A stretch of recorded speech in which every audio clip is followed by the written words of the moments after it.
नमस्कार. मी प्राध्यापक doctor SG. Khanapure. मित्रांनो, प्रकरण 2 भाग 5 यामध्ये मी सगळ्यांचं स्वागत करतोय. यामध्ये आपण बघतो की आपण इतक्या वर्षापासून संघर्ष करतो, परंतु आपल्याला न्याय मिळायला तयार नाही, आपले प्रश्न सुटायला तयार नाहीत. तर आपण नेमके कुठे चुकतो आणि आपल्याला न्याय का मिळत नाही आणि आपण इथून पुढे काय केलं पाहिजे.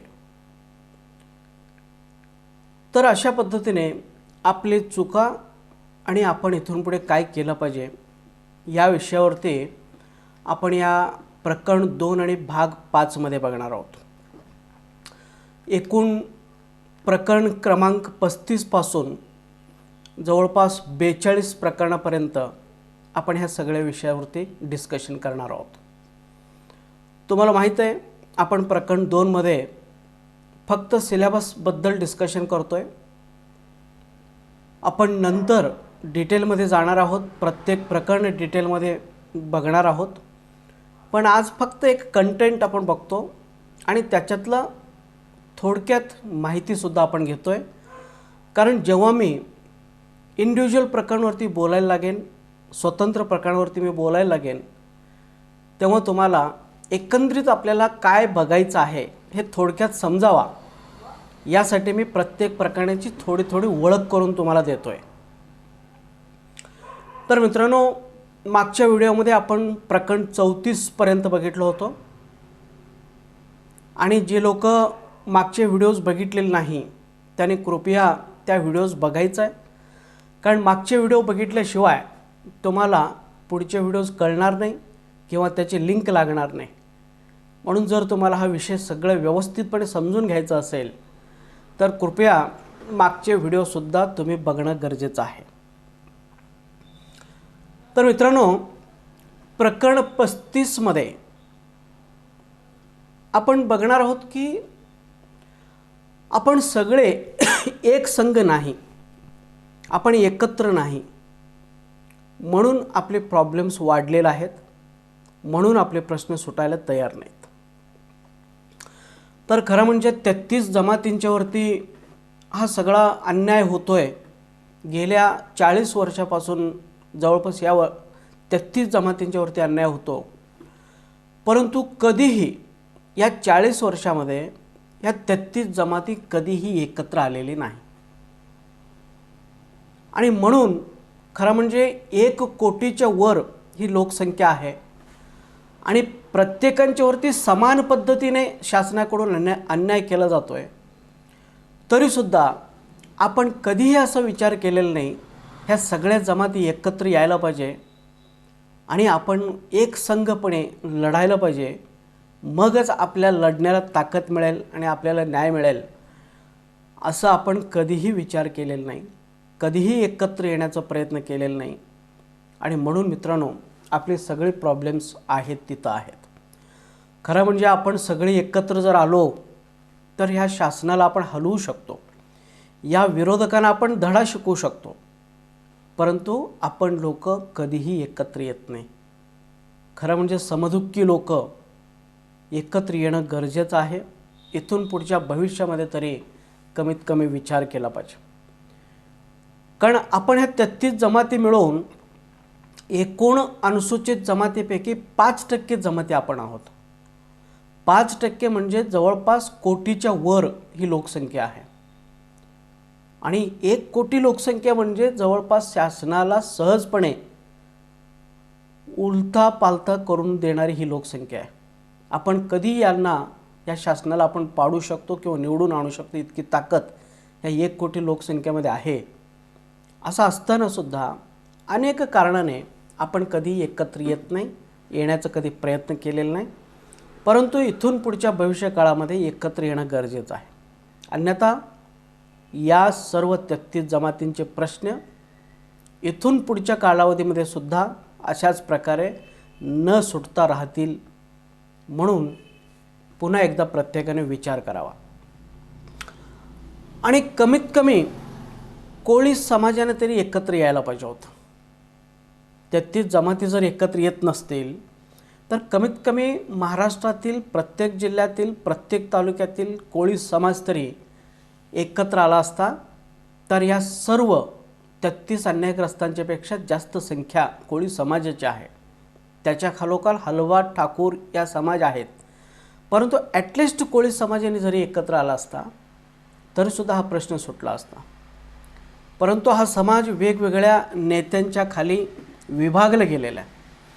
या समाजाचे अनेक तुकडे झालेले आहेत, जिल्हावार तुकडे झालेले आहेत, नेत्यांच्या वार तुकडे झालेले आहेत आणि पुन्हा मी महादेव कोळी, मी मल्हार कोळी, मी टोकरे कोळी, मी डोर कोळी या पद्धतीने या समाजाचे वेगवेगळ्या तुकड्यांच्यामध्ये डिव्हिजन्समध्ये विभागणी झालेलं आहे. म्हणून या समाजाला न्याय मिळायला तयार नाही.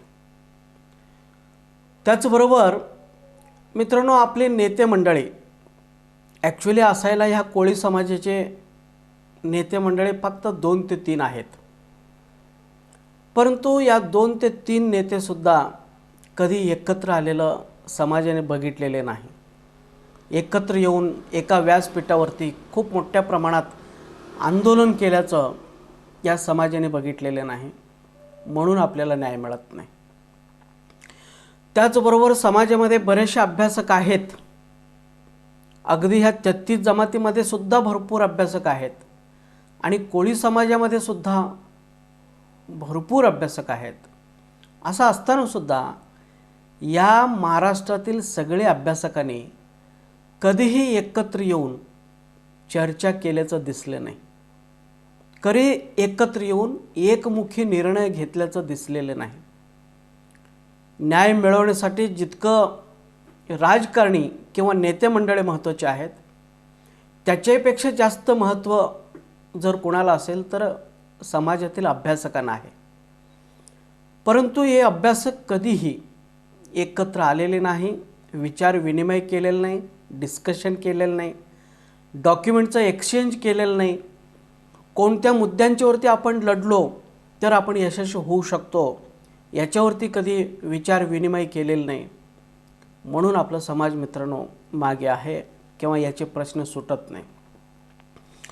त्यानंतर आपल्या समाजामध्ये काही वकील मंडळीसुद्धा आहेत, परंतु ते सुद्धा एकत्र बसून वेगवेगळ्या मुद्द्यांच्यावरती सखोलमध्ये अभ्यास केल्याचं, कोर्टामध्ये कशा पद्धतीने आपण युक्तिवाद केला पाहिजे, कोर्टामध्ये कोणते डॉक्युमेंट्स आपण जोडले पाहिजे याच्यावरती कधी मीटिंग घेतल्याचं, कधी एकत्र येऊन चर्चा केल्याचं आपण कधी ऐकलेले नाही. आणि म्हणून मित्रांनो, नेते मंडळी एकत्र नाही, समाज एकत्र नाही, अभ्यासक एकत्र नाही, वकील मंडळी एकत्र नाही, किंवा ज्या या समाजाला आर्थिक बळ देणारे, ज्याला आपण नोकरदार वर्ग म्हणू किंवा श्रीमंत वर्ग म्हणू, ही लोकंसुद्धा याच्यामध्ये कधी एकत्र आलेली नाही. आणि इलेक्शनच्या वेळी मतदारांना खूप महत्त्व असतो, पण मतदारसुद्धा कधी एकत्र येऊन एका विशिष्ट पक्षाला मतदान केलेलं आहे असं सुद्धा कधी घडलेलं नाही. आपल्या समाजातील मतदार वेगवेगळ्या पक्षांच्यामध्ये छोट्या छोट्या ग्रुपमध्ये विभागला गेलो आहे. मतदानाच्या वेळी कधीही आपण आपल्या समाजाबद्दल विचार करत नाही. फक्त माझ्या तालुक्यातील आमदार, माझ्या जिल्ह्यातील खासदार याच्यावरच आपण फोकस करतो. माझं हा पक्ष, माझा तो पक्ष, पक्षावरती आपण फोकस करतो. पण 40 वर्षापासून ह्या सगळे पक्ष आपल्याला फसवतात, हे सगळे आमदार खासदार आपल्याला फसवतात. आपला समाज मागे राहत चाललेला आहे, आपली समाजाची आर्थिक बाजू कमकुवत होत चाललेलं आहे. हे सगळं माहीत असूनसुद्धा फक्त इलेक्शनच्या आदल्या रात्री जो मिळतो मटण, दारू, पैसा याला आपण बळी पडतो. समाज गेला खड्ड्यात पण मला मटण खायला मिळतोय या आशेतून आपण मित्रांनो की त्या कुठल्या तरी आमदाराला, कुठल्या तरी उमेदवाराला आपण मतदान करतो. परंतु तुमच्या मतदानाचा उपयोग ह्या समाजासाठी होत नाही. ही दुर्दैवाची घटना आहे. अनेक वेळा सांगूनसुद्धा होत नाही. बरेच वेळा तरी आपल्याच कॅन्डिडेटच्या विरोधामध्ये आपलीच लोकं उभारल्याचं चित्र आहे. आपणच एकमेकांना पाडत असतो. कारण आपला समाज खूप मोठा आहे, आपलं कॅन्डिडेट निवडून येण्याची ताकद आहे बऱ्याच ठिकाणी, पण इतर पक्ष या समाजाला एकत्र येऊ देत नाही. काहीतरी आमिष दाखवून आपल्या समाजातील कोणाला तरी आपल्याच कॅन्डिडेटच्या विरोधामध्ये उभं करतात आणि त्याला पाडतात. आणि आपण 20-25 हजारासाठी आपल्याच उमेदवाराच्या विरोधामध्ये इलेक्शन लढतो, त्यालाही पाडतो, आपणही पडतो. हे आपली पारंपरिक पद्धतीने चालू आहे. मग या समाजाला न्याय कसा मिळणार? तर मित्रांनो,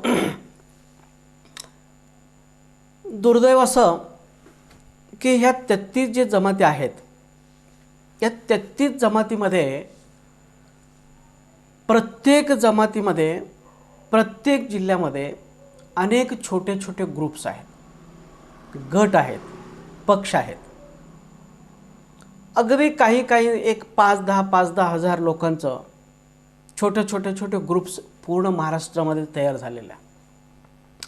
एका जिल्ह्यामध्ये कमीत कमी 5-6 ग्रुप्स असतात. एका तालुक्यामध्ये कमीत कमी 1-2 असे ग्रुप्स निश्चितपणे असतात.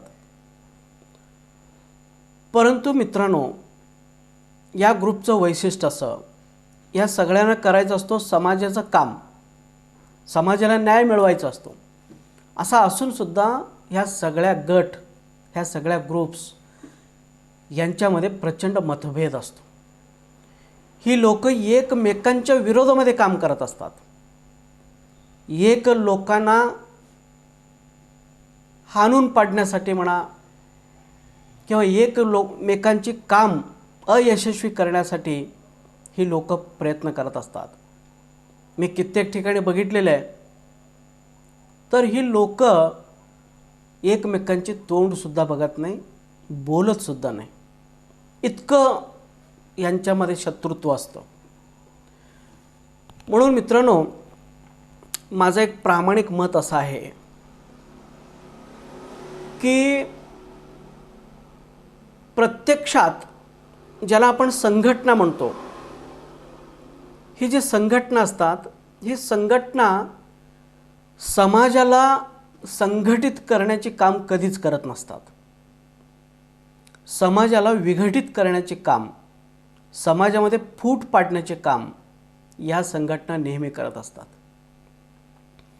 कारण एखाद्या समाजामध्ये किंवा एखाद्या तालुक्यामध्ये, एखाद्या समाजामध्ये एखादी संघटना तयार झाल्यानंतर लगेच दुसरा कोणीतरी उठतो आणि दुसरा एखादा ग्रुप तयार करतो आणि लगेच त्या समाजामध्ये 2 भाग पाडतो आणि पुन्हा तिसरा एखादा उठतो आणि पुन्हा त्याचा एक स्वतःचा एक ग्रुप तयार करतो.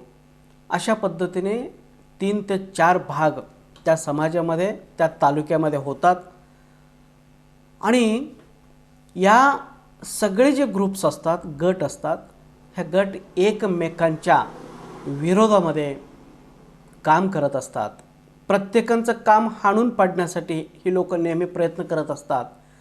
प्रत्येकांचे पाय खेचण्याचे काम ही लोक करत असतात. ॲक्च्युली समाजाच्या हिताचं काम ही लोक करत नसतात.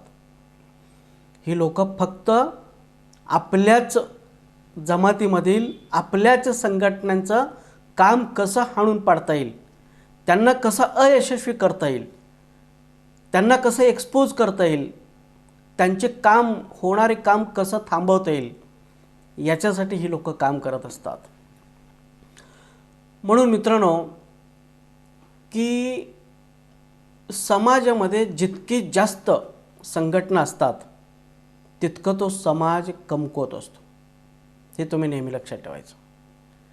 एखाद्या समाजामध्ये जितके जास्त संघटना असतात तितकं जास्त तो समाज कमकुवत असतो, समाज पोखरलेला असतो. आणि म्हणून अशा समाजाचा गैरफायदा विरोधक आणि राजकर्ते लोक घेत असतात. प्रत्येक इलेक्शनमध्ये राजकर्ते लोक हेच बघत असतात की या समाजामध्ये कोण कोण नेते आहेत आणि किती गट आहेत आणि कोणाला किती पैसा द्यायचा आणि हा संपूर्ण या समाजाचं वाट लावायचे. आणि विरोधकांना अशा गटांचा प्रचंड फायदा होत असतो. म्हणून ही संघटना जी असतात, ही संघटना समाजाला संघटित करण्यासाठी खरं म्हणजे काम करत नसतात. समाजामध्ये विघटित करण्यासाठी, समाजातील लोकांना एकमेकांच्या पासून लांब नेण्यासाठी, एकमेकांच्या विरोधामध्ये काम करायला लावण्यासाठी ह्या सगळ्या संघटना ॲक्च्युली काम करत असतात. यांचं नाव आहे संघटना. संघटना म्हणजे संघटित करणे, संघटित करणे म्हणजे एकत्र करणे.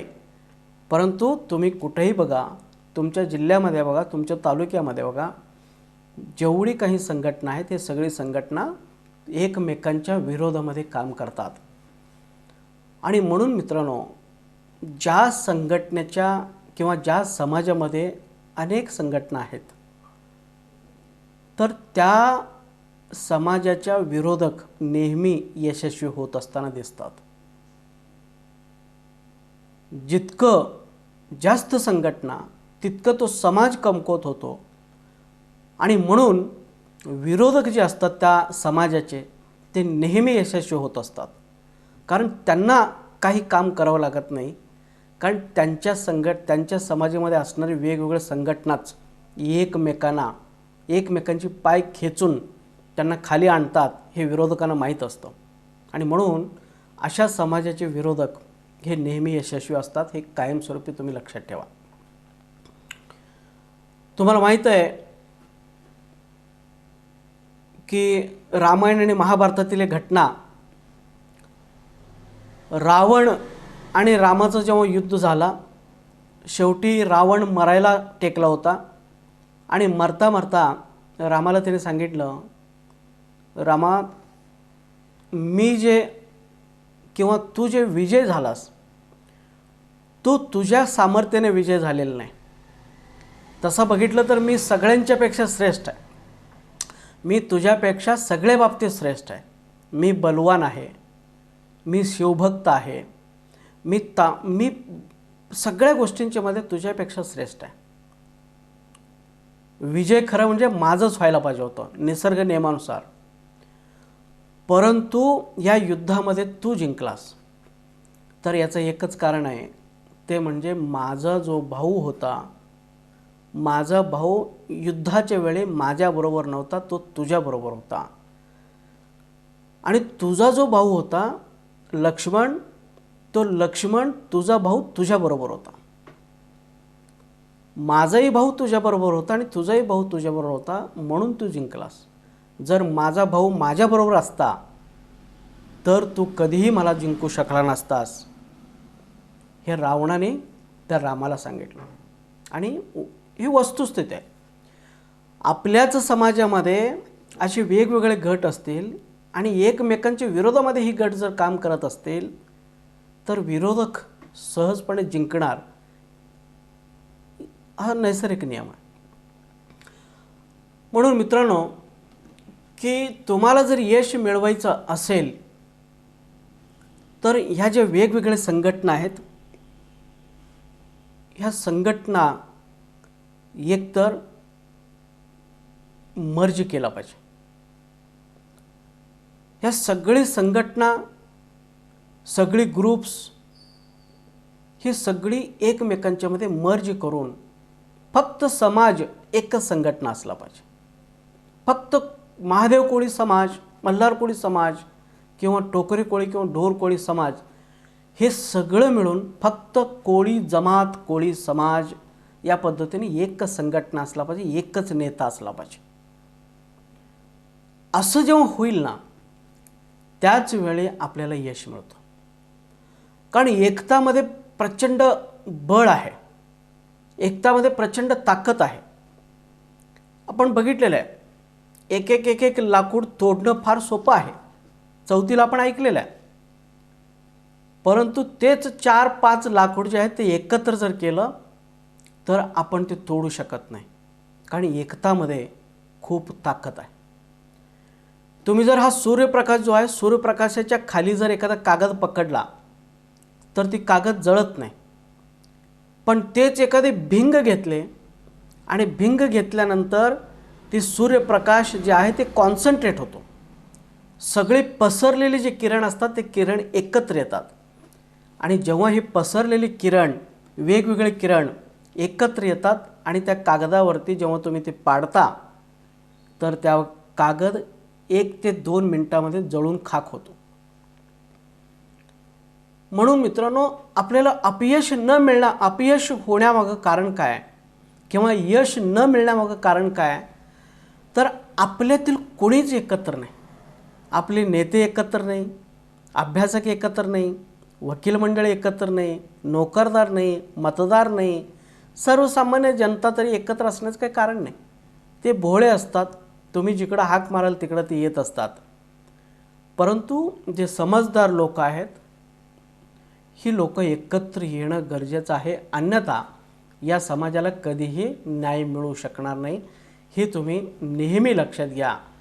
म्हणून यशस्वी व्हायचं असेल तर ह्या सगळे तुकडे मर्ज करा आणि मर्ज करून फक्त एकच संघटना म्हणजे पेक्षा समाज, एकच समाज बनला पाहिजे आणि त्याचं एकच चांगलं नेता असायला पाहिजे. मगच शासनसुद्धा घाबरेल, विरोधकसुद्धा घाबरतील, लोकल आमदार खासदारसुद्धा घाबरतील, प्रत्येक माणूस घाबरेल. कारण हा समाज एक आहे. ह्या समाजाची नाद करून उपयोग नाही, या समाजाच्या विरोधात जाऊन उपयोग नाही. कारण हे एकत्रितपणे सगळे काम करत असतात. याची एक भीती सगळ्यांच्या मनामध्ये बसतो. म्हणून एकत्र येणं गरजेचं आहे, हे तुम्ही लक्षात घ्या. आणि मित्रांनो, की आपण आपापल्या समाजामध्ये जे चांगले दर्जेदार वेल नोन नेते असतात, त्या नेत्यांच्या नेतृत्वाखाली एकत्र येणं गरजेचं आहे. बरेच वेळा आपण बघतो छोटे नेते तयार झालेले असतात.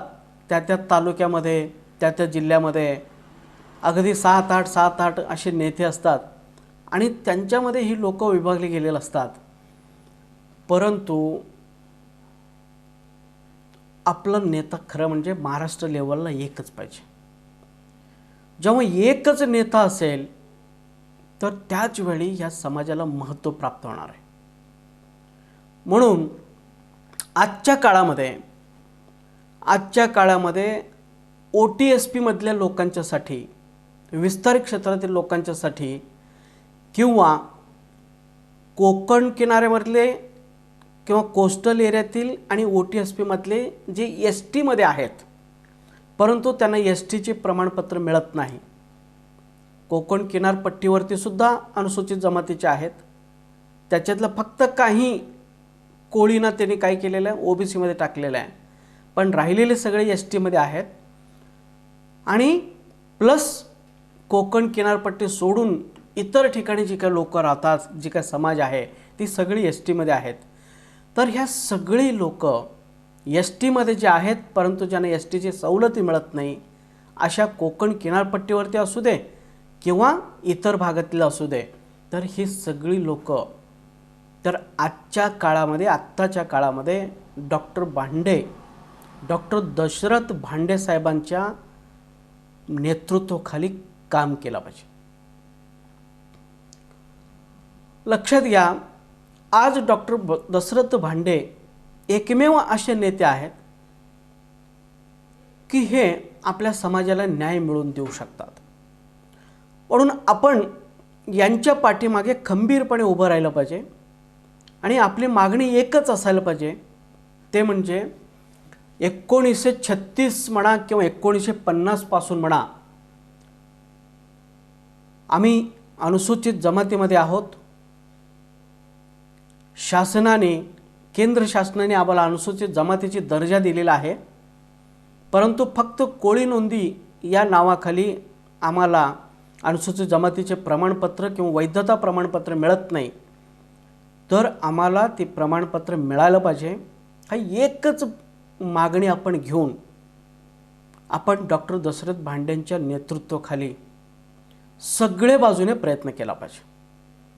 अगदी रस्त्यावरती लढाई असू दे किंवा मंत्रालयामध्ये काही लढायचं असेल किंवा कोणाला आमदाराला खासदाराला भेटायचे असेल किंवा कोर्ट केसेस टाकायचे असतील, काही असू दे, परंतु नेता फक्त एकच असायला पाहिजे आणि त्यांच्या मागं आपण खंबीरपणे उभं राहायला पाहिजे, मगच प्रश्न सुटतो. आज तुम्ही जर विस्तार क्षेत्रामध्ये बघितला तर खूप छोटे छोटे छोटे ग्रुप्स तयार झालेले आहेत आणि कोण कुणाला विचारत नाही. आणि याच्यातनं काय होतं की विरोधकांना याचा लाभ मिळतो, फायदा मिळतो आणि हे विरोधक सहजपणे आपल्याला चेपतात किंवा आपल्याला अयशस्वी बनवतात. म्हणून मित्रांनो, आजच्या घटकेला डॉक्टर भांडे हे सर्वश्रेष्ठ नेते आहेत आणि त्यांच्या मागे खंबीरपणे आपण उभं राहिलं पाहिजे. आणि आपलं एकच मागणी असायला पाहिजे की आम्ही STमध्ये असतानासुद्धा आम्हाला तुम्ही STचे प्रमाणपत्र आणि वैधता प्रमाणपत्र देत नाही, तर ते कोणत्याही परिस्थितीत आम्हाला मिळायला पाहिजे. ह्या एकच मागणीसाठी सर्व बाजूने आपण लढा उभा केला पाहिजे. त्यानंतर मित्रांनो, कोस्टल एरियातील जे काही मोजक्या काही कोळीमधील उपगट आहेत, ज्याच्यामध्ये सोनकोळी आहे, वैती कोळी आहे, मच्छीमार कोळी आहे, ख्रिश्चन कोळी आहे, आगरी कोळी आहे. तर ह्या जे उपगट आहेत, या उपगट कोस्टल एरियामधील सगळे उपगट हे आजचे आपले नेते माननीय आमदार रमेशदादा पाटील यांच्या पाठीमागे खंबीरपणे उभं राहायला पाहिजे. कारण भले आपण कोळी म्हणून एक असलो तरी, आपले सगळे पूर्वज एक असले तरी, आपल्यातील DNA एकच असला तरी, आपलं रक्त एकच असलं तरी, शासनाने आपल्यामध्ये 2 भाग पाडलेले आहे. शासनाने तुम्हाला OBCमध्ये टाकलेलं आहे, अतिशय अन्यायकारकपणे OBCमध्ये टाकलेलं आहे, आणि विस्तार क्षेत्रातील लोकांना STमध्ये टाकलेलं आहे. म्हणून दोघांचीही मागणी हे वेगवेगळ्या असू शकतात. आणि म्हणून मित्रांनो, कोस्टल एरियातील ज्यांना OBCमध्ये इन्क्लूड केले गेलेलं आहे, त्या सगळी उपगट एकत्र यायला पाहिजे, प्रत्येक व्यक्ती एकत्र यायला पाहिजे आणि ते माननीय रमेशदादा पाटील यांच्या पाठीमागे खंबीरपणाने उभं राहायला पाहिजे. आणि कोस्टल एरियातल्या या जातींचं जे काही मागणी आहे, ती मागणी एकच असायला पाहिजे की कोळी, मुळात कोळी, कोणताही कोळी असो, मुळात कोळी इज अ ॲब ओरिजिनल ट्राईब, आदिम जमात आहे, आदिवासी जमात आहे, हे ट्रायबल आहे. आणि म्हणून कोळीमधलं ह्या सगळ्या सोनकोळी, वैती कोळी, ख्रिश्चन कोळी, आगरी कोळी ह्या सगळ्यांना अनुसूचित जमातीचीच दर्जा मिळाला पाहिजे, अशा पद्धतीने आपले मागणी असायला पाहिजे. आणि केंद्र शासनाकडे वारंवार मागण्या केल्या पाहिजे, राष्ट्रपतींच्याकडं वारंवार फॉलोअप घ्यायला पाहिजे आणि त्याचबरोबर सुप्रीम कोर्टामध्ये केसेस दाखल करायला पाहिजे. कारण कोळी ही ॲब ओरिजिनल असल्यामुळं, आदिवासी जमात असल्यामुळं तुम्ही कोळीचे 2 भाग करू शकत नाही. म्हणून हे सगळेचे सगळे STमध्येच यायला पाहिजे होते.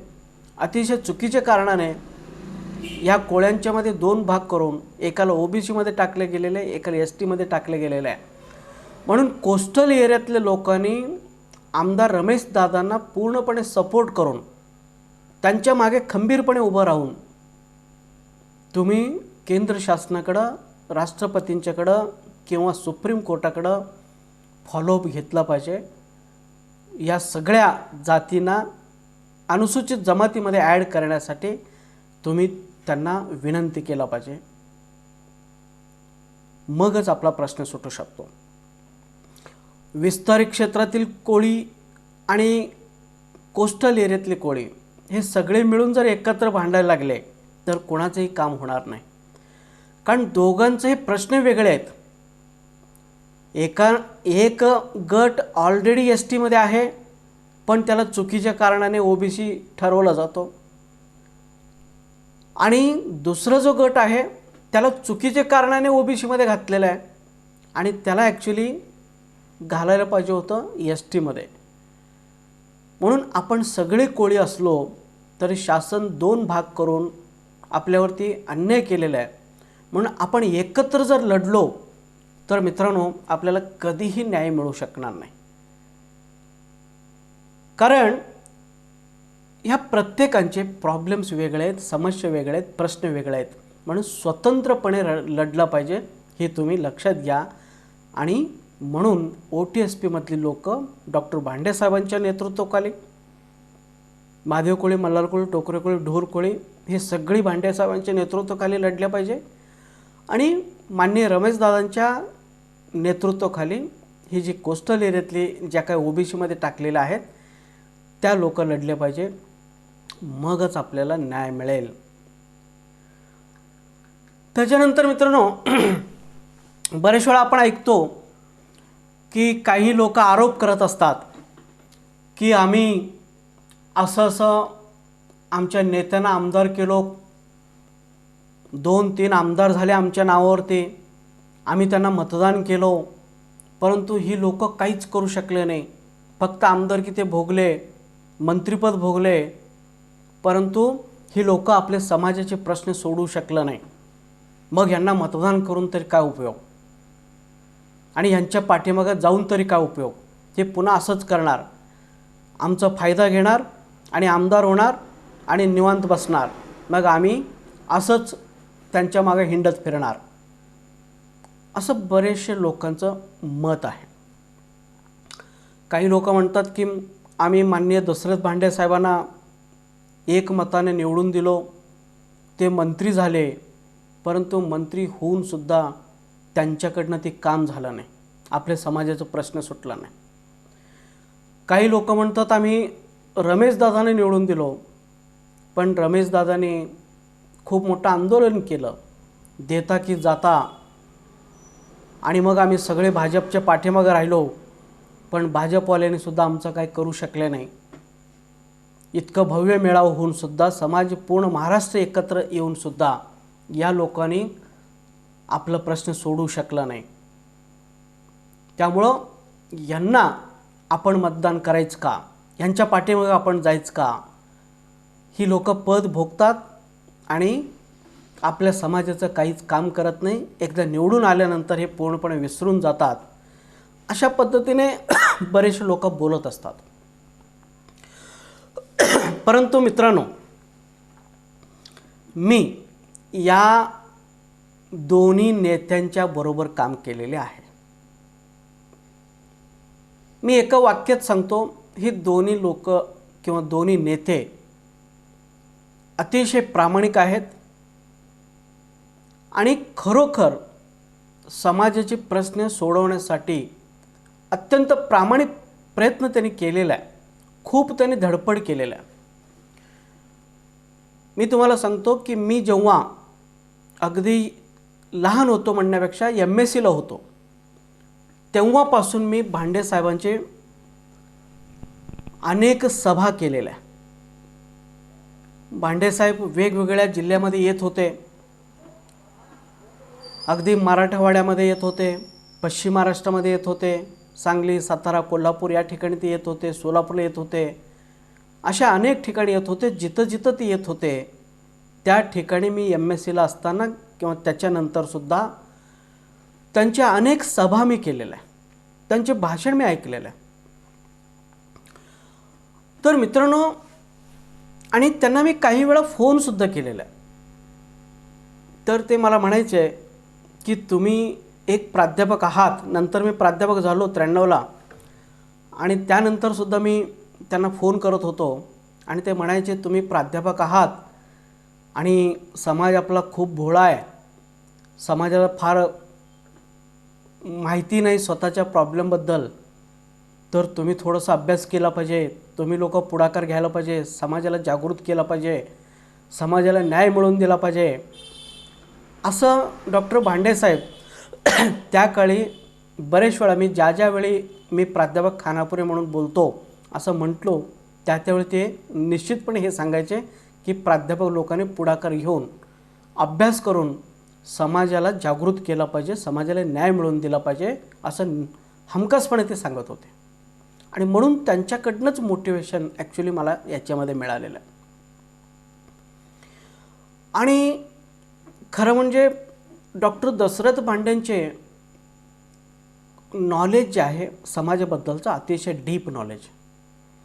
त्यांना प्रत्येक बारीक सारीक गोष्टी, आपला प्रश्न कसे निर्माण झाले, कोणी निर्माण केले आणि काय केल्यानंतर ही प्रश्न सुटतील ह्याचं सखोल नॉलेज त्यांना आहे. अगदी प्रत्येक कोर्ट केस म्हणा किंवा राजकारणातलं विरोधक म्हणा, त्या सगळ्यांच्या बाबतीत खूप सखोल, डीप आणि परफेक्ट नॉलेज आहे. आणि ते तळमळीने हा प्रश्न सोडवण्यासाठी नेहमी प्रयत्न करतात. त्याच्यानंतर त्यांचं वक्तृत्व कला जे आहे अतिशय उत्कृष्ट आहे. मांडणी खूप छान करतात, आकर्षक करतात. त्यांचे त्याकाळी आमच्याकडे मोबाईल नव्हते, परंतु त्यांचं भाषण अतिशय गाजलं होतं. त्या भाषणाचं अजून माझ्याकडे रेकॉर्डिंग आहे. आणि तो रेकॉर्ड मी कुठं करून घेतलो होतो? कॅसेटमध्ये, टेप रेकॉर्डमध्ये. मी टेप रेकॉर्ड घेऊन गेलो होतो भांडेसाहेबांचं भाषण आहे म्हटल्यानंतर. त्यावेळी मोबाईल्स, इंटरनेट, व्हॉट्सअप वगैरे काहीच नव्हते. पण पेपरमध्ये जेव्हा यायचं भांडेसाहेबांचं या ठिकाणी व्याख्यान आहे, तर मी माझ्याकडे टेप रेकॉर्ड असायचा. मी टेप रेकॉर्ड घेऊन त्याच्यामध्ये कॅसेट टाकून मग ते पूर्ण भाषण मी रेकॉर्डिंग करून घेत होतो. आणि अजूनसुद्धा त्या कॅसेट्स माझ्याकडे आहेत, तुम्ही कधीही येऊन बघू शकता. तर त्यांचं वक्तृत्व जे आहे, मांडणी करण्याची जी शैली आहे ते अतिशय जबरदस्त आहे, मनमोहक आहे, ॲट्रॅक्टिव्ह आहे, लोकांना मंत्रमुग्ध करणारे आहे. त्याच्यानंतर त्यांच्यातलं नेतृत्व गुण जबरदस्त आहे. खरं म्हणजे त्यांनी संपूर्ण महाराष्ट्र पिंजरून काढलेलं आहे. महाराष्ट्र पूर्णपणे त्यांनी एकवटलं होतं. परंतु प्रत्येक ठिकाणी काही स्वार्थी लोक असतात. त्या स्वार्थी लोकांच्यामुळं पुन्हा छोटे ग्रुप होत गेले. परंतु संपूर्ण महाराष्ट्राचं नेतृत्व डॉक्टर भांडेसाहेबांनी अनेक वेळा, अनेक वर्ष त्यांनी केलेलं आहे. प्रत्येक जिल्ह्यामध्ये ते फिरत होते, प्रत्येकानं ते मोटिवेट करत होते, प्रत्येकानं ते अजूनसुद्धा 80व्या वर्षीसुद्धा ते अजून रोज एक गावामध्ये जातात, जिल्ह्यामध्ये जातात, अजूनसुद्धा ते लोकांना जागृत करतात. त्यामुळं एक अतिशय प्रभावी नेता म्हणून आपल्या समाजामध्ये डॉक्टर भांडेसाहेब आज सध्या आहेत, कार्यरत आहेत. आणि त्यांचं लक्ष निश्चित आहे. त्यांना नेमकं माहीत आहे की आपण नेमकं काय केलं पाहिजे म्हणजे आपले प्रश्न सुटतील. बरेच वेळा काय होतं, लोक काम करत असतात पण त्यांना नेमके आपले प्रॉब्लेम काय समजत नाही. आणि प्रॉब्लेम काय हे समजत नसल्यामुळं त्याच्यावरती सोल्युशन माहीत होत नाही. फक्त काम करायचं म्हणून ती लोक काम करत असतात, दिशाहीन काम करत असतात. परंतु डॉक्टर भांडेसाहेबांना टोटल आपल्या समाजाची बेसिक प्रॉब्लेम माहीत आहे. कशामुळं या समाजाला न्याय मिळत नाही, कुणामुळं न्याय मिळत नाही आणि न्याय कसं मिळवलं पाहिजे हे सगळं प्रॉब्लेम पण माहीत आहे, सोल्युशन पण माहीत आहे. म्हणजे त्यांचं टार्गेट निश्चित आहे, त्यांचं ध्येय निश्चित आहे की आपण काय केल्यानंतर आपल्याला न्याय मिळेल हे निश्चित आहे. फक्त लोक एकत्र येऊन त्यांना सपोर्ट करणं गरजेचं होतं आहे. फक्त लोक त्यांच्या पाठीमागे येऊन उभं राहिले असते तर कधीच हा प्रश्न सुटला असता. आणि तुम्हाला माहीत आहे की ते स्वतः एकटे 3-3, 4-4 तास विधानसभेमध्ये 2001च्या कायदेसंबंधी अतिशय सखोलपणे मांडणी केले होते. अगदी विरोधकसुद्धा त्यांच्या भाषणावरती प्रेम करावा अशा पद्धतीचं त्यांचं भाषण होतं, त्यांची मांडणी होते, अभ्यासपूर्ण मांडणी होते. परंतु त्यांचं प्रयत्न हे पूर्णपणे अपूर्ण राहिला. त्याची कारणं वेगळे आहेत, आपण ती बघू काय कारणं आहेत. आणि मित्रांनो, काही लोक म्हणतात त्या पद्धतीने, जर डॉक्टर भांडे साहेबांना फक्त आमदारकीवरती जर प्रेम असता, समाजावरती जर त्यांचं समजा तसं लक्ष नसता किंवा समाजाचा प्रॉब्लेम सोडवायचा नसता, तर साधा लॉजिक आहे, त्यांचं जो काही मतदारसंघ आहे तर ती मतदारसंघावरच त्यांनी फोकस केले असते. परंतु ते कोल्हापूरमध्ये येऊन, सांगलीमध्ये येऊन, सातारामध्ये येऊन, मराठवाड्यामध्ये जाऊन, सोलापुरात जाऊन किंवा इतर अनेक ठिकाणी फिरून, महाराष्ट्रातील प्रत्येक जिल्ह्यांच्यामध्ये, तालुक्यांच्यामध्ये फिरून त्या ठिकाणी लोकांच्या प्रश्न समजून घेणे आणि त्यांना जागृत करणे, त्यांना एकत्र करणे याची काय गरज होती? कोल्हापूरकर तरी त्यांना मतदान करणार नव्हते, सातारावाले तरी त्यांना मतदान करणार नव्हते, मराठवाड्यावाले तरी त्यांना मतदान करणार नव्हते. मग असं असताना सुद्धा डॉक्टर भांडे साहेब संपूर्ण महाराष्ट्रामध्ये का फिरत होते? तर त्याचं एकमेव कारण होता की त्यांना प्रामाणिकपणे वाटत होतं की या समाजावरती काही राज्यकर्ते जाणीवपूर्वक अन्याय करतात आणि आपल्याला जितकं शक्य आहे तितकं लोकांना एकत्र करून या समाजाला न्याय मिळवून द्यावा असं त्यांना वाटत होतं. म्हणून ते संपूर्ण महाराष्ट्र पिंजरून काढत होते. अगदी मागच्या 2-3 महिन्यापूर्वीसुद्धा मी त्यांना सोलापूरला भेटलो. तिथंसुद्धा जितकं म्हणजे 20-25 वर्षापूर्वी जितक्या तळमळीने ते बोलत होते तितकेच तळमळीने ते सोलापूरमध्ये अगदी 80व्या वर्षी बोलत होते. याचा अर्थच असा आहे की त्यांना माहीत आहे या समाजामध्ये नेतृत्व नाही, या समाजामध्ये अभ्यासक नाही, हा समाज इतकं जागृत नाही, या समाजाला स्वतःचे प्रॉब्लेम्स माहीत नाही. त्यामुळं आपण जर काम केलो नाही तर या समाजाला कधीच न्याय मिळणार नाही हे त्यांना माहीत आहे. माहीत असल्या कारणाने जितकं त्यांना शक्य आहे, जितकं वर्ष त्यांना शक्य आहे तितकं वर्ष ते पूर्ण ताकदीने, अतिशय प्रामाणिकपणे, तळमळीने ते या समाजासाठी धडपडत असतात. म्हणून मित्रांनो, तुम्हाला जे वाटतं की हे फक्त आमदारकी भोगले, मंत्रिपद भोगले पण आमच्याकडे काही लक्ष दिलं नाही, तर हे चुकीचं आहे आणि त्याची कारणं वेगळी आहेत. मी तुम्हाला कारणं सांगतो. त्याच्यानंतर मित्रांनो, याच पद्धतीने लोक रमेश दादांच्या बद्दल पण बोलतात. रमेश दादांना आमच्यामुळं त्यांना भाजपने आमदारकी दिली, ते आमदार झाले, पण आमदार झाल्यानंतर त्यांनी आपल्या प्रश्नाकडे दुर्लक्ष केले. ते आमदारकी भोगत राहिले पण आपला समाज मात्र आहे तसं वंचित राहिला. अशा पद्धतीने लोक बोलत असतात. ही नैराश्यातून बोलणं साहजिकच आहे. प्रत्येक माणूस बोलत असतो, बोलणं साहजिकच आहे. एक प्रकारचं नैराश आलेलं आहे. 40 वर्ष आपण एकत्र लढत असून सुद्धा, पूर्ण ताकदीने लढत असून सुद्धा आपल्याला जर न्याय मिळत नसेल तर कोणावरती तर दोष द्यावा लागतो. म्हणून लोक देत असतात. हे साहजिक आहे, समजण्यासारखे आहे.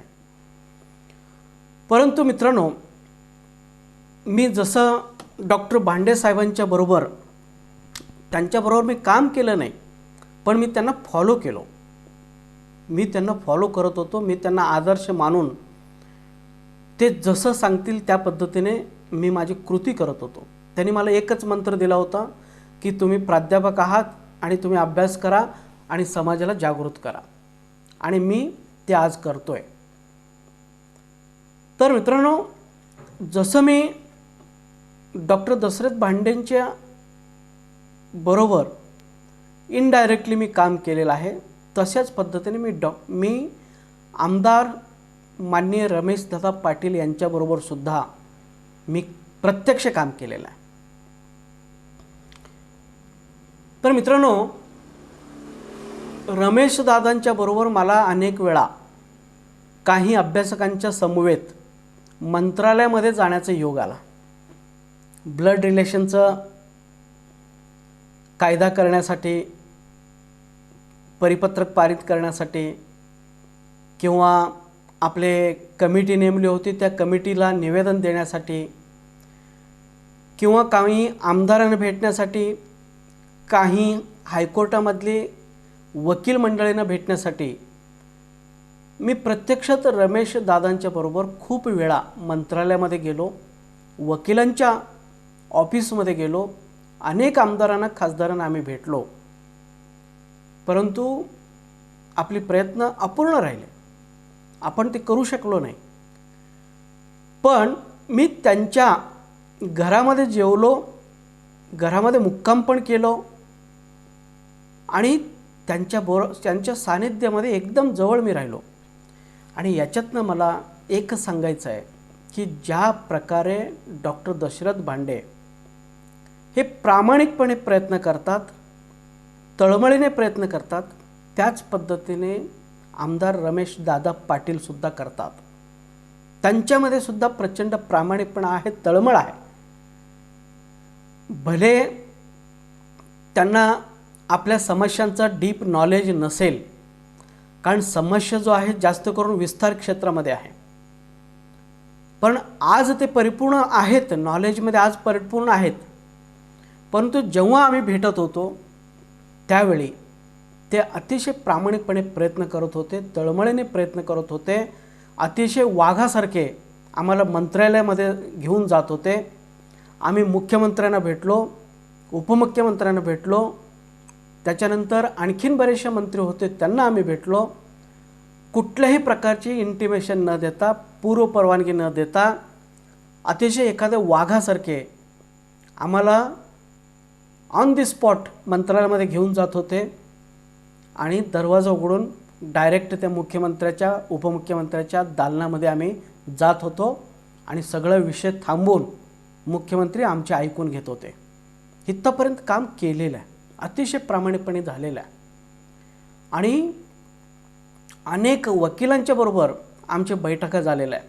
अगदी रात्री 10-11 वाजेपर्यंत आम्ही वकिलांच्या समवेत होतो, वेगवेगळ्या मुद्द्यांच्यावरती आम्ही डिस्कशन केलो. त्यामुळे रमेश दादांनी सुद्धा खूप प्रामाणिकपणे प्रयत्न केलेला आहे.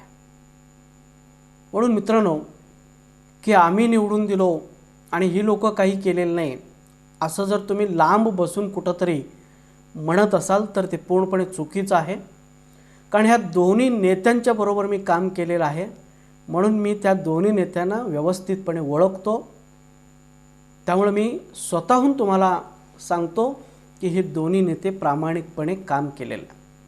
आणि इतकंच नाही, मी हे सांगेन, जोपर्यंत ही दोन्ही नेते आहेत, काम करण्याची त्यांची इच्छा आहे, तोपर्यंतच सुटला तर आपला प्रश्न सुटेल, कोस्टल एरियातली पण आणि विस्तार क्षेत्रातली पण. परंतु हे जर काम करायचे बंद केले तर मित्रांनो, भविष्यामध्ये कधीही आपला प्रश्न सुटणार नाही, हे तुम्ही कधीही लिहून घ्या. याचं कारण एक की यांच्या इतकं दमदार नेता अजूनसुद्धा मला दिसलेले नाही. यांच्या इतका अभ्यासू, तळमळीने काम करणारा, प्रेम करणारा आणि समाजाचे खरोखर प्रश्न सुटायला पाहिजे असं म्हणणारे नेते अजून तरी मी बघितलेले नाही किंवा माझी आणि त्यांची भेट झालेली नाही. पण ही दोन नेते मात्र जोपर्यंत आहे तोपर्यंतच मला होप्स आहेत की आपले प्रश्न सुटतील. आणि हे जर काम करायचे बंद केले तर मित्रांनो, मला अजिबात विश्वास वाटत नाही की आपले प्रश्न सुटतील. आणि बरेच लोक असंही म्हणतात की मग आपल्या समाजाचे इतके आमदार झाले, इतके मंत्री झाले, भांडेसाहेब मंत्री होते, रमेशदादा आमदार आहेत, त्याच्यानंतर कांती कोळी साहेब आमदार होते, अनंतरे साहेब होते, असे कितीतरी नेते मंडळी आपल्या समाजामध्ये होऊन गेले. खरं म्हणजे हे लोकांनी मनात आणला असता तर कधीच आपल्याला न्याय मिळवून दिला असता. हे एक एक पक्षामध्ये खूप मोठमोठे नेते होते, यांच्या शब्दाला त्या पक्षामध्ये प्रचंड महत्त्व होतं. असं असताना सुद्धा मग ही लोक जर प्रामाणिकपणे काम केले असते तर मग आपले प्रश्न का सुटले नाही, त्याची मागं काय कारणं आहेत, असं बरेच वेळा लोक विचारतात. मित्रांनो, खरं आहे, आपल्यामध्ये बरेचसे नेते पण होऊन गेले आणि बरेचसे अभ्यासक पण होऊन गेले. खूप मोठमोठे अभ्यासक आपल्या समाजामध्ये होऊन गेले. परंतु एवढं सगळं होऊन सुद्धा आपले प्रश्न सुटलेले नाही. या नेत्यांच्या नेतृत्वाखाली आपण बरेच वेळा उपोषणला बसलो, बरेच वेळा आपण आंदोलन केलो, बरेच वेळा निवेदन आपण दिलो, आमदारांना घेरावा घातलो, खूप काही आपण केलेलं ह्या 40 वर्षामध्ये. तरीसुद्धा आपले प्रश्न का सुटलेले नाही? तर मित्रांनो, याचे कारण वेगळे आहेत. याचे कारण म्हणजे आपले स्ट्रॉंग विरोधक. आपल्या विरोधकामुळं आपले प्रश्न सुटत नाही. आपले विरोधक खूप स्ट्रॉंग आहेत, आपल्यापेक्षा खूप स्ट्रॉंग आहेत. आपल्या विरोधकामध्ये 25 आमदार आहेत, एक मंत्री आहे, ज्या खात्याचं पाहिजे तो त्या खात्याचा मंत्री आहे, आणि 4 खासदार आहेत, आणि यांच्या जोडीला पडताळणी समित्या आहेत. तर ह्या 25 आमदार, एक मंत्री आणि 4 खासदारांच्यामध्ये इतकं ताकद आहे की ही लोक कधीही शासनाला पाडू शकतात, रातोरात्र पाडू शकतात. विस्तारित क्षेत्रातील किंवा कोस्टल एरियातील कोळींच्या बद्दल जर शासन, ते कोणी असू दे, त्यांना वाटलं की बाबा नाही, खरोखर यांच्यावरती अन्याय होतो, खूप वर्षाची यांची मागणी आहे, खूप वर्षापासून यांच्यावर अन्याय होतो, काही लोक जबरदस्तीने यांच्यावरती अन्याय करतात, यांना कुठंतरी आपण न्याय दिला पाहिजे, असं मुख्यमंत्र्याच्या मनामध्ये येऊन मुख्यमंत्र्यांनी जरी किंवा एखाद्या मंत्र्याने जरी परिपत्र काढायचं ठरवलं किंवा साधा लोकसभा विधानसभेमध्ये प्रश्न विचारायचं ठरवलं, तरीसुद्धा ही लोक एकत्र येतात. ही लोक तसं बघितलं तर परस्पर विरोधी आहेत. हे वेगवेगळ्या जमातीतील आहेत आणि वेगवेगळ्या पक्षाचे आहेत. परंतु जेव्हा अनुसूचित जमातीबद्दल किंवा आदिवासीबद्दल प्रश्न उपस्थित होतो, हे सगळे स्वतःचे वेगवेगळे जमात विसरतात आणि हे स्वतःचे सगळे वेगवेगळे पक्ष विसरतात, पक्षाचे आदेश विसरतात, पक्षाचे नेत्याला विसरतात, आणि ही सगळी एकत्र येतात आणि मुख्यमंत्र्याला धमकावतात. तुम्ही जर विस्तारित क्षेत्रातील लोकांच्या बाबतीत जर काही चांगलं GR काढला, परिपत्रक काढला, तर आम्ही उद्याच्या उद्या राजीनामा देऊ, शासनातून बाहेर पडू आणि तुमचं सरकार पाडू. त्यामुळं तुम्ही विचार करा. त्यावेळी मुख्यमंत्री रात्रभर विचार करतो आणि सकाळी निर्णय बदलतो. सगळ्यांना माहीत आहे की आमच्यावरती अन्याय होतो, पण त्यांचा नाविलाज आहे की तुम्हाला न्याय द्यायला गेले तर त्यांचं शासन पडतं, त्यांचं सरकार पडतं. मग इतकं खर्च करून, इतकं भांडणं लावून, इतकं मारामाऱ्या करून, इतक्या मटणाचे दारूचे जेवण देऊन निवडून येणारी लोक, आमदार, मंत्री, मुख्यमंत्री होणारी लोक, जर एखादा साध्या कोळी समाजाबद्दल किंवा छोट्या छोट्या 33 जमातीसाठी जर त्यांचं शासन त्यांना गमवावं लागला तर त्यांना परवडत नाही. आणि म्हणून ते म्हणतात, हे 33चे 33 जाऊ दे खड्ड्यात, पण आपलं शासन व्यवस्थित राहिला पाहिजे, आपली खुर्ची व्यवस्थित राहिला पाहिजे, आपण मंत्री, मुख्यमंत्री, आमदार राहिला पाहिजे, असं त्यांना वाटतं.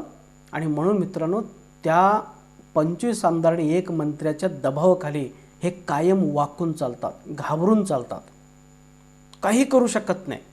ना ब्लड रिलेशनचं GR काढू शकतात, ना कोळी नोंदीवरती तुमच्याकडं जसं देतं इकडं पण तसं द्या असंही लोक म्हणू शकत नाही, म्हणण्याचं धाडस करत नाही, किंवा इतर कुठलंही धाडस त्या 25 आमदारांनी एक मंत्र्याच्या विरोधामध्ये ही लोक करत नाही.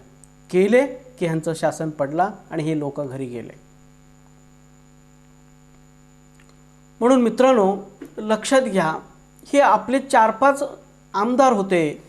भांडे साहेब होते, रमेश दादा आहेत, कांती कोळी साहेब होते, अनंत तरे साहेब होते. हे सगळे असताना आपल्यामध्ये पूर्वी खूप हुशार तज्ज्ञ अभ्यासक पण होते. अगदी मंडलिक साहेबांचे सारखं महान व्यक्ती आपल्या समाजामध्ये होते.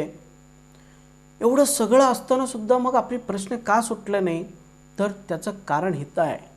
त्याचं कारण आहे की ही सगळी विरोधक, हे फक्त आमदार खासदार आणि मंत्रीच नव्हे, यांच्या जोडीला ह्यांना पाठबळ देण्यासाठी आदिवासी क्षेत्रातील सगळी संघटना एकत्र आहेत. त्याचबरोबर संपूर्ण आदिवासी विकास विभाग ह्यांच्या ताब्यात आहे. कित्येक वर्षापासून 1956 पासून पूर्ण आदिवासी विकास विभाग यांच्या ताब्यात आहे. आणि म्हणून तिथली कर्मचारी, तिथले ऑफिसर यांच्यात कंट्रोलमध्ये आहेत, यांच्या दबावाखाली आहेत. त्यानंतर यांच्याबरोबर किंवा यांची जी चालीरीती आहेत, जे विचारलं जातात चालीरीती ह्या लोकांच्या आहेत. यांच्या चालीरीती तुम्ही सांगितलं तर तुम्ही सुटणार. आणि संदर्भ ग्रंथ जो लिहिला महान लेखक सायंटिस्ट गोविंद गारे, हे महान लेखकाने लिहिलेले संदर्भ ग्रंथसुद्धा यांचंच आहे, यांच्या बाबतीतच लिहिलं गेलेलं आहे. त्यामुळं आदिवासी विकास विभाग यांचा, मंत्री यांचे, पडताळणी समिती यांचे, चालीरीती यांचे, संदर्भ ग्रंथ यांचे आणि सगळं यांचं असल्यामुळं मग आपल्याला न्याय कसा मिळेल? न्याय मिळणं अजिबात शक्य नाही, बिलकुल शक्य नाही. हे तुम्ही कायमस्वरूपी लक्षात घ्या. मित्रांनो, मी म्हणेन की फक्त 1-2 किंवा 4-5 आपल्या समाजाचे आमदार असले तर आपला प्रश्न सुटतो असं नाही. मी तर म्हणेन की अख्खा मुख्यमंत्री जरी तुमच्या समाजाचा असला किंवा जी लोक टीका करतात त्यांना जरी तुम्ही मुख्यमंत्री बनवला तरी सुद्धा आपला प्रश्न सुटू शकत नाही. आपल्या समाजाचा पंतप्रधान जरी झाला, आपल्या समाजाचा राष्ट्रपती जरी झालं तरी सुद्धा आपला प्रश्न सुटत नाही. ही एक वस्तुस्थिती आहे. आज जे राष्ट्रपती आहेत ते आपल्या समाजाचे आहेत. जे राष्ट्रपती नसताना ते समाजासाठी काम करत होते. आज तुम्ही त्यांच्याकडनं प्रश्न सोडून बघा, सुटत नाही, सुटू शकत नाही, सोडू शकत नाही. ही परिस्थिती आहे. कारण विरोधक खूप स्ट्रॉंग आहेत. विरोधक खूप स्ट्रॉंग आहेत. त्या सगळ्यांना त्यांनी ब्लॅकमेल केलेलं आहे. भावनिकदृष्ट्या सगळ्यांना ब्लॅकमेल केलेलं आहे. म्हणून मित्रांनो, आपण कितीही आमदार निवडून दिलो तर कदापि आपली प्रश्न सुटत नाही. 2-3 नव्हे, तुम्ही कितीही आमदार निवडून द्या, 25 आमदार निवडून द्या, तरीसुद्धा सुटत नाही. ही वस्तुस्थिती आहे. तुम्ही कायमस्वरूपी लक्षात घ्या. 25 आमदार जरी तुमचे असले तरी तुमच्या सपोर्टमध्ये जर काही काम करायचं झालं तर ती 25 लोक आमदारकीचे राजीनामे देतात, लगेच कोसळतो सरकार. मग GR कोण काढणार? परिपत्रक कोण काढणार? परिपत्रक काढण्यापूर्वीच शासन कोसळतो. म्हणून नेहमी लक्षात घ्या की आपण खूप म्हणजे खूप मागे आहोत त्यांच्यापेक्षा. आपण यशापेक्षा खूप लांब आहोत. ही वस्तुस्थिती आहे की आपण महादेव कोळी, मल्हारकोळ, टोकरेकोळ, ढोरकोळे आहे, ही वस्तुस्थिती आहे. पण ही वस्तुस्थिती आहे की आपण आपल्या विरोधकांच्या पेक्षा खूप कमकुवत आहोत. आपण त्यांना कधी ओव्हरटेक करू शकत नाही, त्यांना आपण कधी हरवू शकत नाही. म्हणून ह्या 2-3 आमदारांना जे दोष देता ते कारण नसताना तुम्ही दोष देता. त्यांना दोष देऊन काही उपयोग नाही. त्यांनी त्यांच्या परीने प्रयत्न केले. जसं अभिमन्यू शत्रूंच्या ग्रुपमध्ये जाऊन लढण्याचा प्रयत्न केला, पण शेवटी अभिमन्यू एकटा पडल्यामुळं तो अभिमन्यूला हरावं लागला. तसं हे सगळे 2-3 आमदार त्यांनी त्यांच्या त्यांच्या पद्धतीने लढण्याचे प्रयत्न केले, परंतु ते त्याच्यामध्ये सक्सेस झाले नाही आणि होऊ शकत नाही. म्हणून मित्रांनो, या लोकांना दोष देऊ नका, उलट त्यांना तुम्ही सपोर्ट करा. जर समजा तुमच्या भागामध्ये हे जर आमदार रमेशदादा नसते किंवा अनंतरे साहेब नसते किंवा डॉक्टर भांडे साहेब नसते आमदारकीला, तर तुम्ही कुणाला तरी दुसऱ्यांना मतदान केलंच असतं ना. कुठला तरी पाटलाला किंवा कुलकर्णीला तुम्ही मतदान केलंच असतं ना. मग तुम्ही कुणाला तरी मतदान करून वाया घालवण्यापेक्षा आपल्या समाजातील कोणीतरी आमदार होतो, त्याचा काहीतरी जरा तरी 5% तरी फायदा होतो, हे सुद्धा विचार करणं गरजेचं आहे. तुम्ही नेहमी लक्षात ठेवा. आणि माझा अजून एक महत्त्वाचा विचार ह्यामध्ये मी सांगतो. मित्रांनो, माझं एक वैयक्तिक असं मत आहे, आपल्या समाजामध्ये आमदार तरी झालेच पाहिजे, परंतु आमदारापेक्षा मी म्हणेन की आपल्या समाजातील नेते हे मोठे झाले पाहिजे. नेते मोठे झाले, एखादी वेळ आमदार नाही झाले तरी सुद्धा प्रश्न सुटू शकतो. कारण आपल्या नेत्याचं महत्त्व वाढलं पाहिजे. आपल्या नेत्याचं प्रत्येक व्यक्ती ऐकलं पाहिजे, प्रत्येक व्यक्ती महत्त्व दिलं पाहिजे. आपले नेते जसे सांगतील तसं प्रत्येक माणूस काम केला पाहिजे. रस्त्यावरती येऊन आंदोलन करा म्हटल्यानंतर रातोरात्र तुम्ही निघायला पाहिजे मुंबईकडं आंदोलन करण्यासाठी. जर सांगितलं रस्ता अडवता आला पाहिजे, म्हणले उपोषणला बसा, हजारोंच्या संख्येने उपोषणला बसायला पाहिजे. त्यामुळे ही जे नेते मंडळी आहेत आपल्या समाजाचे, ह्या नेते मंडळींना आमदार करण्यापेक्षा तुम्ही त्यांना मोठे करा, त्यांचं महत्त्व वाढवा. तुम्ही जर त्यांचं महत्त्व वाढवला मग शासन घाबरतं. आमदाराला घाबरत नाही शासन घाबरतं मोठ्या नेत्यांना. महात्मा गांधी कधी आमदार नव्हते किंवा मंत्री नव्हते, पण महात्मा गांधींना इंग्रज घाबरायचे, कारण एक हाक मारले की अख्खं भारत एकत्र यायचं. तसं जर आपले नेते एक हाक मारले, जर आपण सगळेच एकत्र जर येऊ शकलो तरच आपले समस्या सुटू शकतात, सुटण्याची शक्यता वाढू शकतात. कारण हे शासन डोक्याला घाबरत असतं. लोक इतक्या 1 कोटी लोक एकत्र आले तर कुठलाही शासन सहजपणे घाबरतं. म्हणून ह्या 33 ते 33 जमाती, बाकीच्या जमातीमध्ये मला फार मोठे आमदार खासदार वगैरे मला दिसत नाही आहे, परंतु याही जमाती सगळे डॉक्टर भांडे साहेबांच्या आणि आमदार रमेशदादा पाटलांच्या नेतृत्वाखाली जर काम केले तर आणि त्यांच्या हाकेला ओ देऊन एकत्र जर आले तर मात्र शासनावरती या लोकांचा दबाव पडेल आणि शासन ही लोक म्हणतील तसं काम करायला लागेल. एका आमदाराला 2 आमदार किंवा 10 आमदाराचं जितकं दबाव पडत नाही, पडतो किंवा त्याच्याही पेक्षा कितीतरी पटीने एका मोठ्या नेत्याचा दबाव शासनावरती पडत असतो.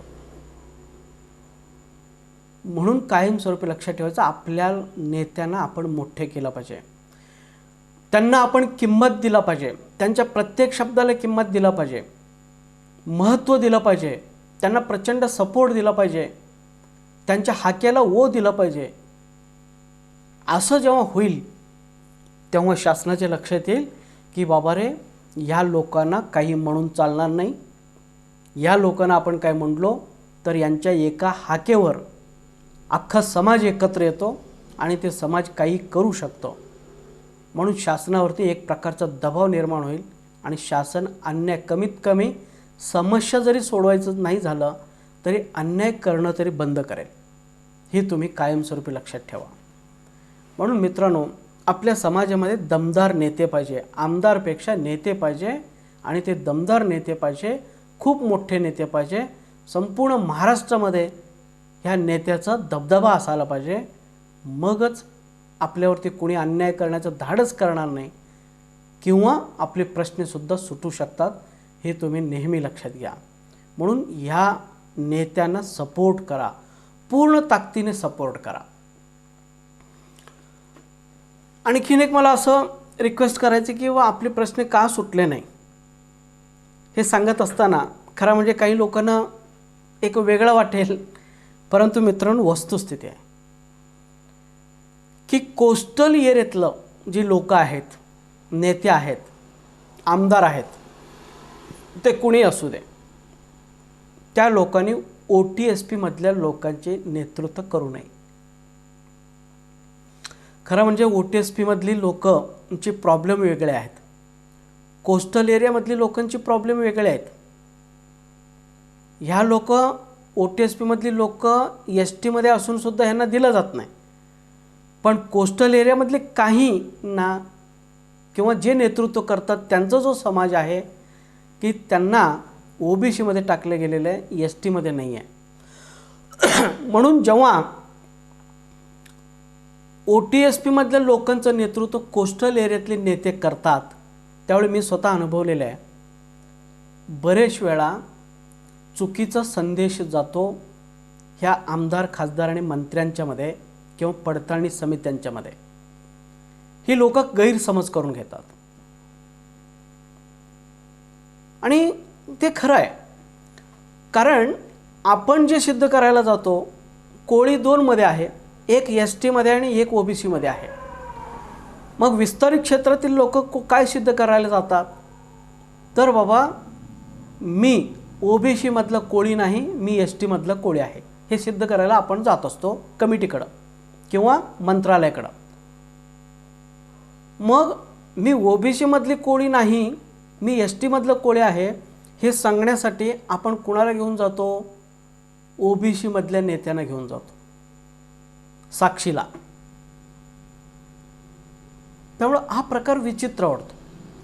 म्हणून बरेच वेळा पडताळणी समित्या विचारतात की तुमचे नेते कोण आहेत, सामाजिक नेते कोण आहेत वगैरे. अशा वेळी काही लोक ही सगळी नावं सांगतात की त्याच्यामध्ये सांगितलं जातं कांती कोळी साहेब आहेत, त्याच्यानंतर अनंत तरे साहेब आहेत, आमदार रमेश दादा आहेत, भांडे साहेब आहेत वगैरे वगैरे, हे सगळी नावं सांगितले जातात. मला बरेच वेळा लोकांनी सांगितलं की त्यांना पडताळणी समितीने विचारले, तू जर STचं सर्टिफिकेट मागतोस आणि तुझे नेते लोक जर हे जर असतील तर ही लोक ज्यांचं तू नाव घेतलेलं आहेस ही सगळी लोक कोस्टल एरियातील मासेमारी करणारे OBC मधले आहेत. 1967 मध्ये या लोकांना शासनाने OBC मध्ये टाकलेले. ह्यांची नावं सोनकोळी, मच्छीमार कोळी, वैती कोळी, ख्रिश्चन कोळी, आगरी कोळी ही नावं ST मध्ये नाही आहे, ही नावं OBCच्या लिस्टमध्ये आहेत. आणि ते जर तुमचे नेते असतील मग तुम्ही ST मधले कसे, OBCचे नेते, OBCचे रक्त नाते जर तुमचे असतील तर तुम्ही ST मध्ये कसे. त्यामुळे तुम्ही सुद्धा OBC मध्ये असले पाहिजे. असं अनेक वेळा अनेक अर्जदारांना कमिटीने सांगितलेलं आहे आणि इतर आमदार, खासदार सुद्धा विचारतात.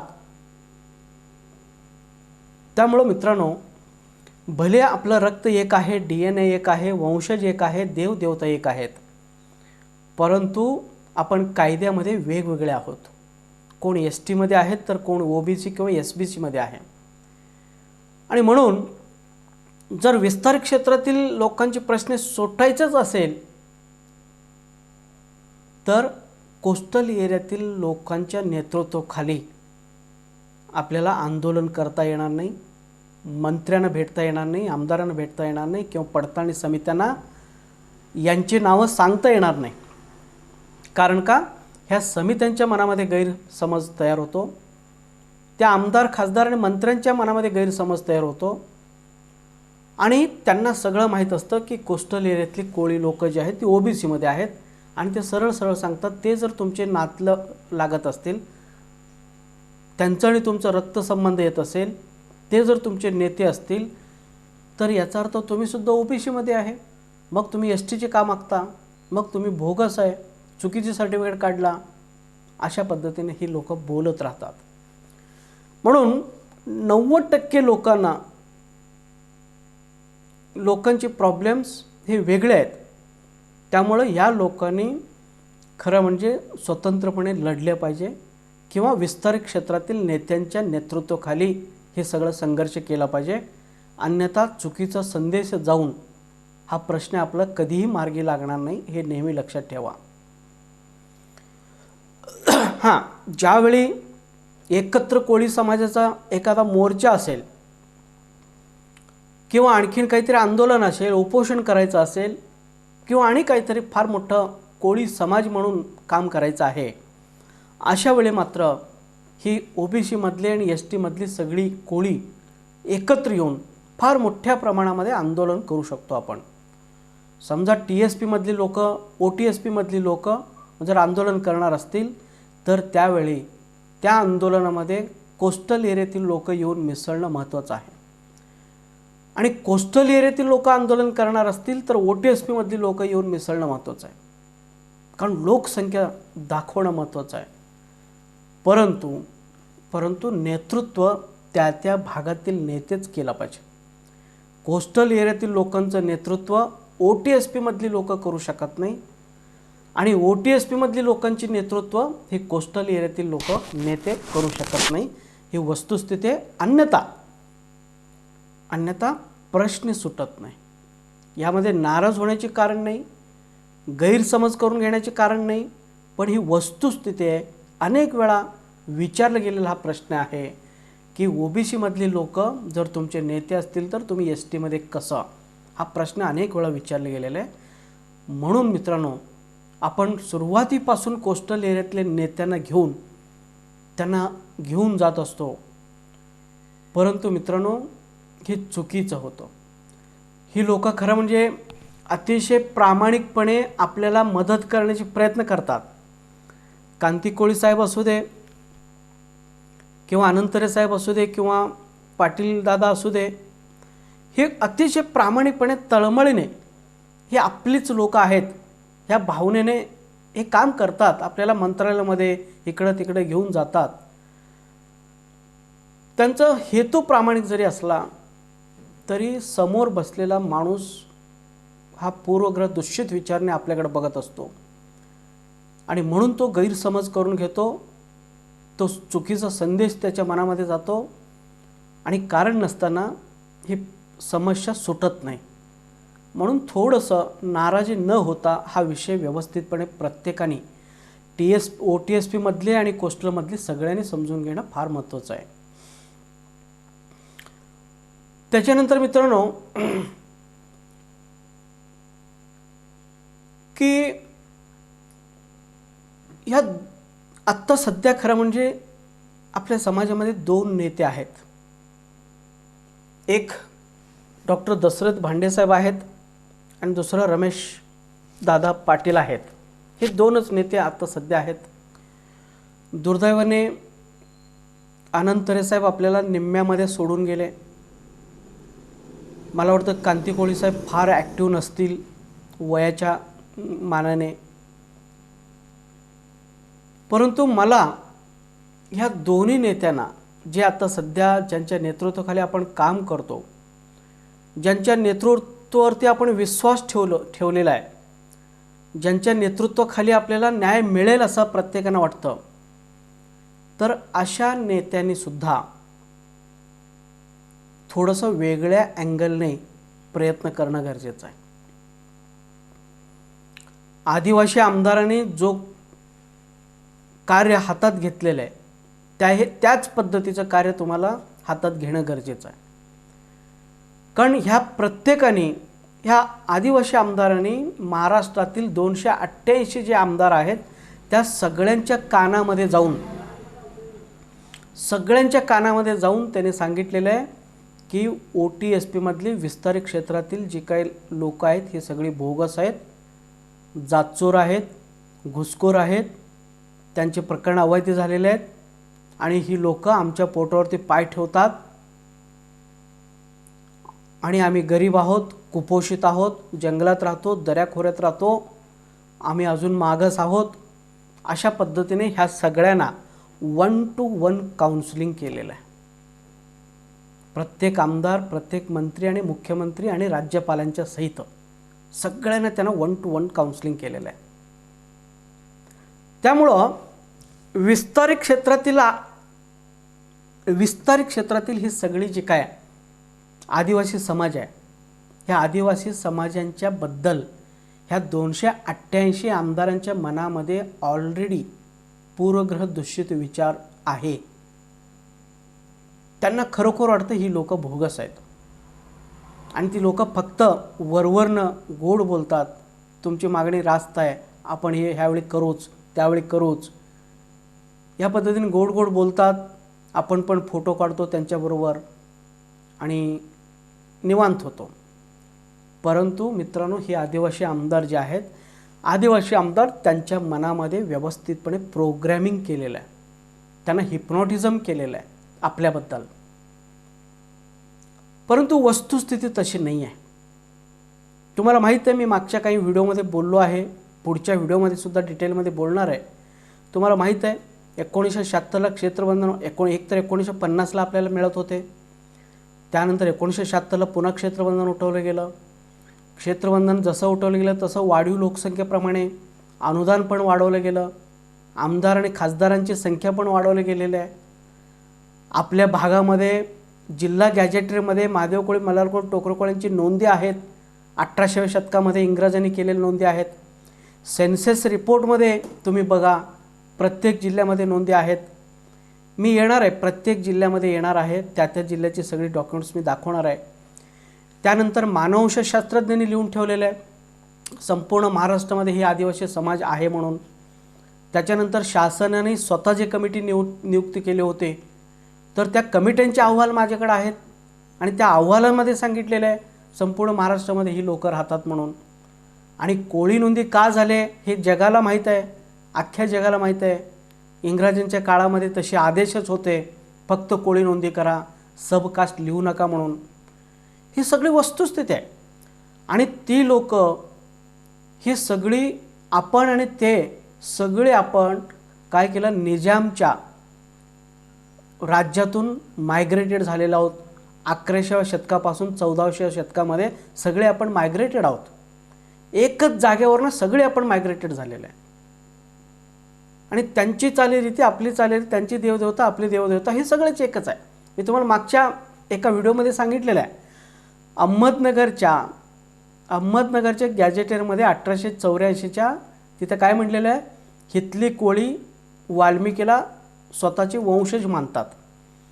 आणि कोल्हापूरची गॅजेटरी पण वाचून बघा 1884चं, तिथं पण त्यांनी सांगितलं कोल्हापुरातील कोळी हे वाल्मिकीला स्वतःचे वंशज मानतात.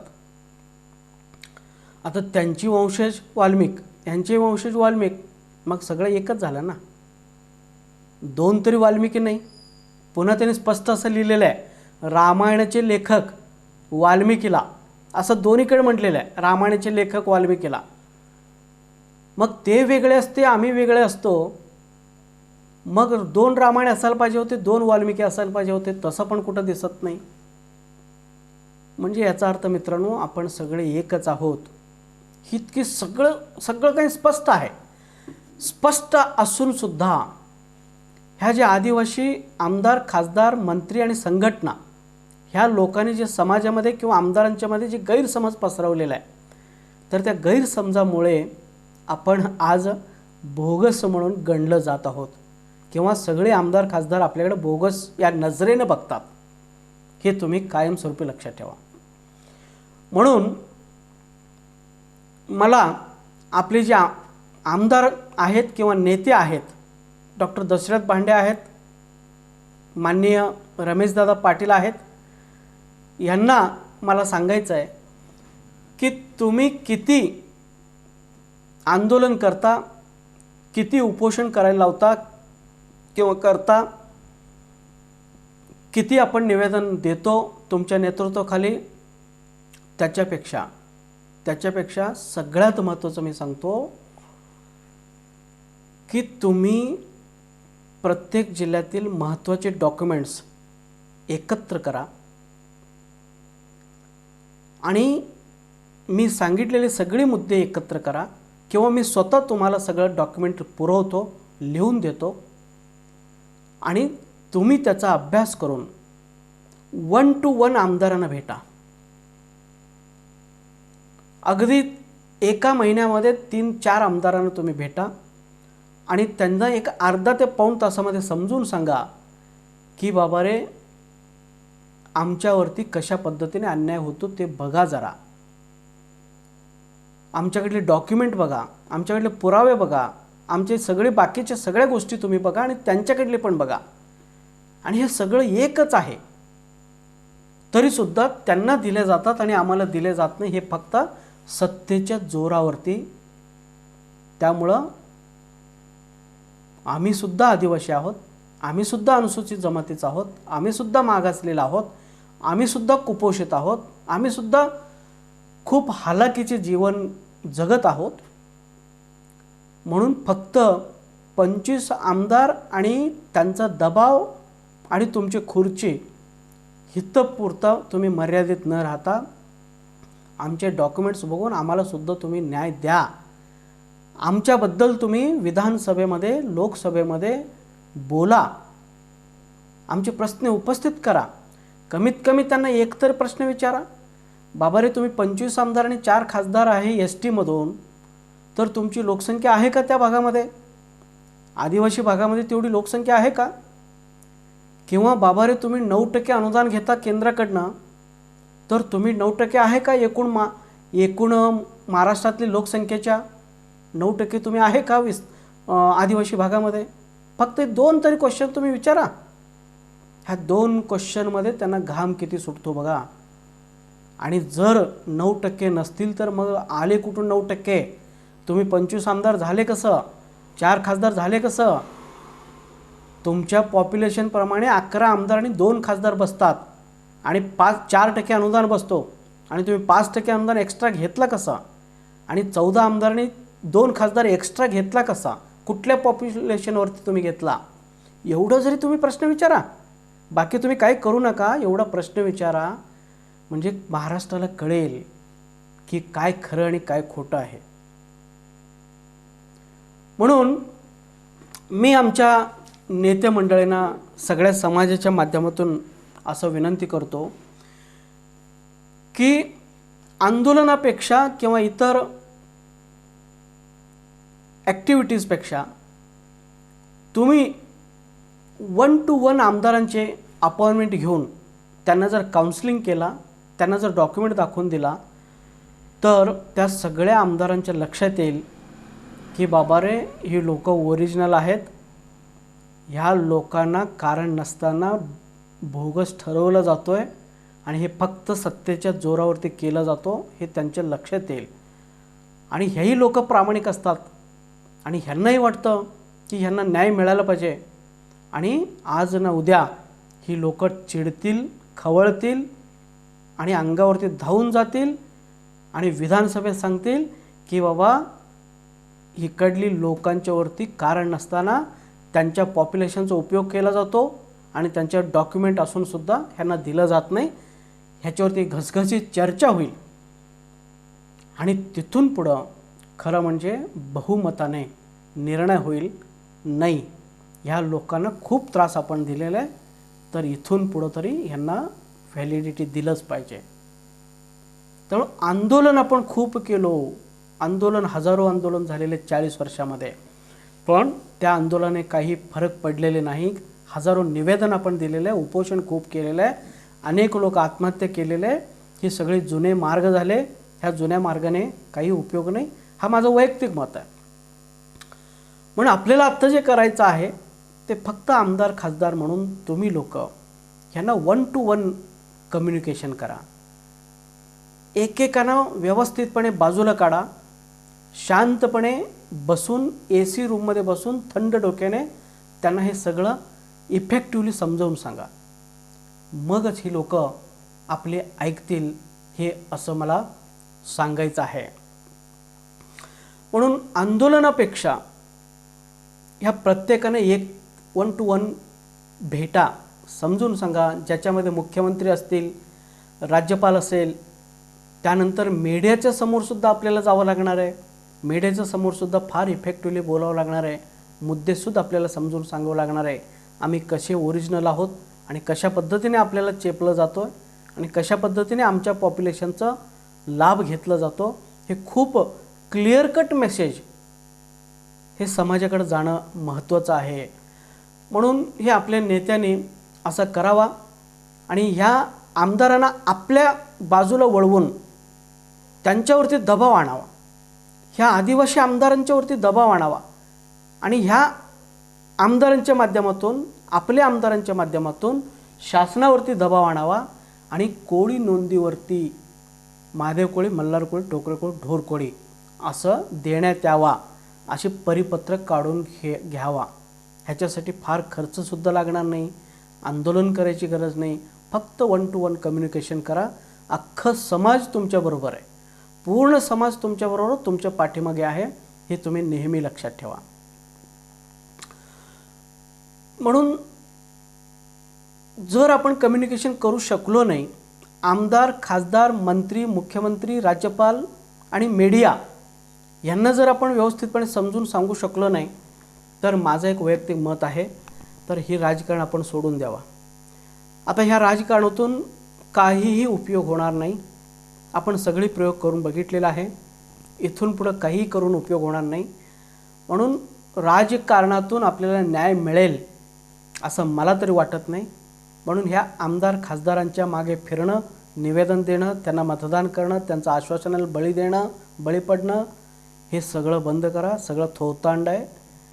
आता फक्त आपल्याकडे एकच मार्ग राहतो, ते म्हणजे न्यायालय. निश्चितपणे आपण न्याय मिळवू शकतो. फक्त आपल्याला गरज आहे फंडची, पैशाची आणि अभ्यासक एकत्र येण्याचे. जर अभ्यासक एकत्र आले, आपल्याकडे भरपूर फंड्स असेल, त्या जिल्ह्यातील एक याचिका दाखल करून आपण न्याय मिळवू शकतो. आणि कोळी नोंदी असूनसुद्धा महादेव कोळी, मल्हार कोळी, टोकरे कोळी, ढोर कोळी अशा पद्धतीने अगदी हायकोर्ट आणि सुप्रीम कोर्टातून सुद्धा निकाल आपण आणू शकतो. इतके डॉक्युमेंट्स आपल्याकडे ऑलरेडी आहेत. परंतु जितकं शक्य असेल तितकं आपल्या नेत्याने राजकारणातून काय सुटतो का ह्याच्यासाठी प्रयत्न करावा. आणि त्यासाठी एकच मार्ग आहे, 1 to 1 काउन्सिलिंग. त्याच्यानंतर मित्रांनो, आपल्याला न्याय का मिळत नाही, त्याच्या आणखीन काही कारणं आहेत. ते म्हणजे समाज आपला, जसं आपण एकत्र नाही हा एक कारण झाला, तसा आपला समाज जो आहे ना, समाज पूर्णपणे निष्क्रिय आहे आणि अज्ञानी आहे. आपला समाज पूर्णपणे आत्मविश्वास हरवलेला आहे, मनाने पूर्णपणे खचलेला आहे, मनाने हरलेला आहे. त्यामुळं आपल्या समाजाला लढण्याची असं इच्छा होत नाही. पूर्णपणे निष्क्रिय झालेले समाज. मित्रांनो, एक लक्षात घ्या, मी 100% तुम्हाला सांगतो, प्रत्येक माणूस ओरिजिनल महादेव कोळी, मल्हार कोळी, टोकरे कोळीच आहे. मी जेव्हा त्या पॉईंट येतील त्या पॉईंटला मी तुम्हाला व्यवस्थितपणे समजून सांगणार आहे.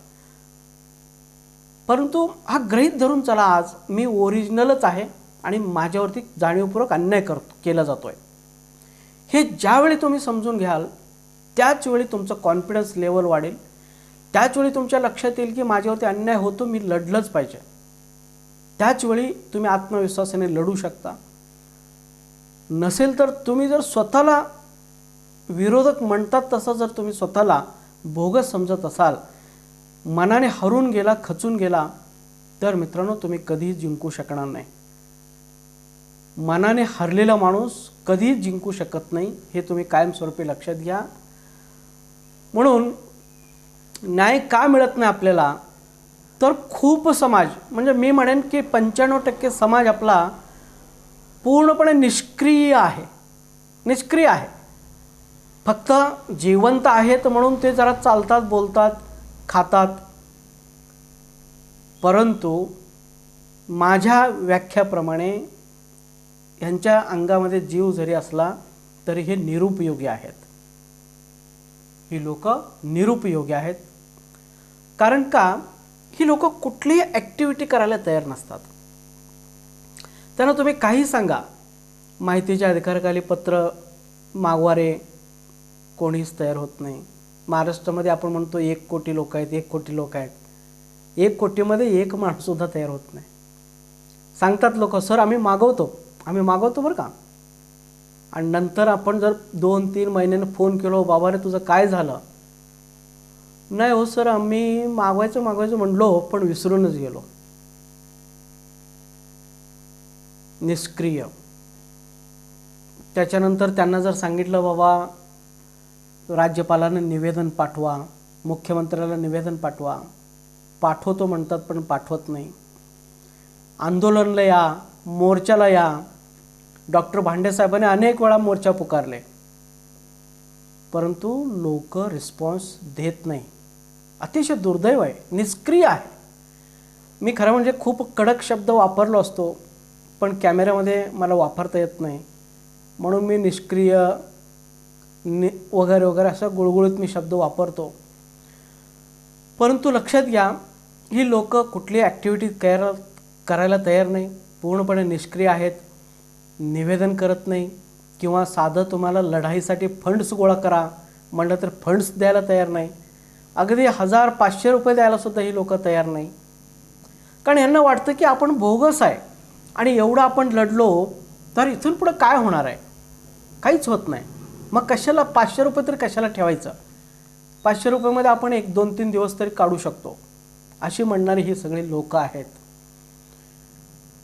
आणि ह्यांची एक सुप्त इच्छा असते की कोणीतरी लढा, कोणीतरी मरा, काहीतरी करा, पण मला घरी आणून सर्टिफिकेट द्या, मला प्रमाणपत्र आणून द्या, सर्टिफिकेट.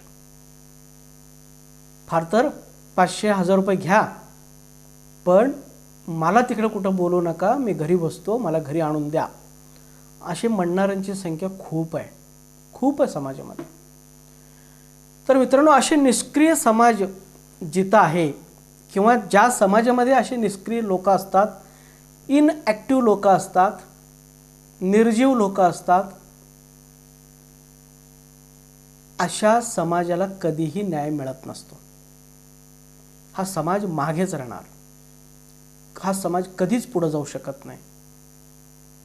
कारण ज्या समाजामध्ये लढवय्ये लोक असतात ना, त्याच समाजाला न्याय मिळत असतो.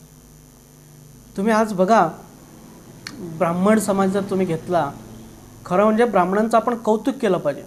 एकूण लोकसंख्येचे फक्त 3% लोक आहेत ते, आणि 3% लोक असले तरी अख्खं मंत्रिमंडळ त्यांच्यानेच भरलेलं आहे. तुम्ही केंद्रीय मंत्रिमंडळ काढून बघा, तीच लोक आहेत. कुठल्याही संघटनेचा प्रमुख बघा, तेच लोक आहेत. कुठल्याही बँकेमध्ये जावा, मॅनेजर तीच आहेत. कुठल्याही विद्यापीठात जावा, कुलगुरू तेच आहेत. महाराष्ट्रामध्ये फक्त एकच मराठा कुलगुरू आहे, सगळे कुलगुरू ब्राह्मण आहेत. कुठल्याही कॉलनीमध्ये बघा, नेतृत्व ब्राह्मणच करत असतो. कुठल्याही कॉलेजमध्ये जावा, तिथलं प्राध्यापक ब्राह्मण असतो नेतृत्व करणारा. का? हार्डवर्क, प्रचंड मेहनत, प्रचंड स्किल डेव्हलप करणे, स्वतःला ते तयार करतात. खूप वाचन, मनन, चिंतन करतात, लागणारे स्किल डेव्हलप करतात, वक्तृत्व कला डेव्हलप करतात, आणि नॉलेजच्या जोरावर ते सगळ्यांना वाकवतात. 3% लोक अख्खं 97% लोकांना वाकवतात. आणि हे आत्ताच नाही, तर हजारो वर्षापूर्वीपासून चालू आहे. रामायण महाभारत काळापासून चालू आहे. म्हणून ज्या समाजामध्ये लोक हुशार असतात, ॲक्टिव्ह असतात, हार्डवर्कर असतात, काहीतरी करण्याची धमक आहे, असा समाज खूप पुढे जातो. आणि जे निर्जीव असतात, हा समाज मागे मागे मागे मागे सरकत जातो. हे निसर्गाचा नियम आहे. आणि या लोकांचं आणखीन एक वैशिष्ट्य काय, तर ही लोक ह्याच्यातले बरेचसे लोक विशिष्ट पक्षाला, संघटनेला किंवा नेत्याला चिकटून असतात. एखादा पक्ष, राष्ट्रवादीचा मी माणूस आहे, माझे वडील राष्ट्रवादीचे होते, मी पण राष्ट्रवादीचे नेते माझे दैवत, त्यामुळे ते जे सांगतील ते मी करणार, ते ज्यांना मतदान करा म्हणतील त्यांना मतदान करणार. काँग्रेस म्हणजे देशाला स्वातंत्र्य मिळवून दिलेला पक्ष, त्यामुळं काँग्रेसमधले जी काय सांगतील ते मी करणार, हात बघितले की शिक्का मारणार. भाजप म्हणजे अमुक पक्ष तमुक पक्ष, माझं आवडीचा पक्ष, जे सांगतील ते मी करणार. पक्षाला चिकटून असतात किंवा संघटनेला, छोट्या मोठ्या संघटनेला, एक तालुक्यामध्ये 3-3, 4-4 संघटना असल्याचं मी बघितलेलं आहे. तर ती संघटनेची नेत्यांना ही लोक चिकटून असतात. तो माणूस जे सांगेल ते मी करणार, तो उडी मार म्हटले की उडी मारणार, आंदोलनाला ये म्हटले की आंदोलन येणार, उपोषण कर म्हटले की उपोषण करणार. तो किती चुकीचं सांगतो, किती बरोबर सांगतो, तो जो सांगतो त्याचा उपयोग आहे का नाही आहे, त्याचा काय फायदा होणार आहे की नाही होणार आहे, तो आपल्याला फसवतो का, आपल्याला लुबाडतो का, आपल्याकडनं पैसा काढून घेतो का, आपल्याला कारण नसताना कामाला लावतो का, ह्याचा काहीच विचार करत नाही. की माझा नेता, माझा पक्ष, ते म्हणतील ते. पूर्ण गाढवासारखं ही लोक वागत असतात. स्वतःची अक्कल बांधून ठेवतात आणि दुसऱ्यांच्या नेतृत्वाखाली काम करतात. तर अशा लोकांच्याकडनं सुद्धा काही होत नसतं. मी बघितलेलं आहे, कितीतरी लोक जेव्हा इलेक्शन येतं तेव्हा भाजप, शिवसेना, अमुक तमुक म्हणून त्याला चिकटून राहतात. समाज गेला खड्ड्यात. समाजातली लोक आरडून ओरडून सांगत असतात, अरे बाबा रे, ह्या पक्षाला मतदान द्या, ह्याच्यातनं आपलं काम होणार आहे. किंवा त्याच्या आधी मीटिंग घेऊन तुम्ही ठरवत पण नाही आहे. आणि कसंही भरकटलेले समाज कोणालाही मतदान करतं आणि काही करतं. मित्रांनो, ही गुलामगिरी, इनडायरेक्ट गुलामगिरी आहे. कोणालाही एका नेत्याला तुम्ही चिकटून राहिला, एका संघटनेला चिकटून राहिला, एका पक्षाला जर चिकटून राहिला, तर हे तुमचे नेते, हे गुलामगिरी लक्षात ठेवा. तुमची स्वतःची बुद्धिमत्ता का आहे की नाही, तुम्ही स्वतःचं बुद्धी वापरा. काय योग्य, काय अयोग्य, कशाने काम होणार, कशाने होणार नाही, कोण फसवतो, कोण लुबाडतो, कोण पैसा काढून घेतो, कोण तळमळणे काम करतो, कोण ढोंगीपणा करतो, हे सगळं तुम्हाला ॲनालिसिस करता आला पाहिजे. पण ही आपल्या समाजाकडं ही कुवत नाही. त्याचबरोबर आपल्या समाजातली बऱ्याचशा लोकांना मी भेटतो, काही नॉलेज नसतं, समाजाबद्दल बिलकुल नॉलेज नाही. त्यांना ओबीसी म्हणजे काय माहीत नाही, एसबीसी म्हणजे काय माहीत नाही, एरिया रिस्ट्रिक्शन काय माहीत नाही, एसटी म्हणजे काय माहीत नाही आहे, काही माहीत नसतं. माधुरी पाटलं तर लांब राहिलं, किंवा 24/4/45 GR अमुक तमुक हे सगळं लांब राहिले. पण ह्या साध्या गोष्टी ह्यांना माहीत नसतात.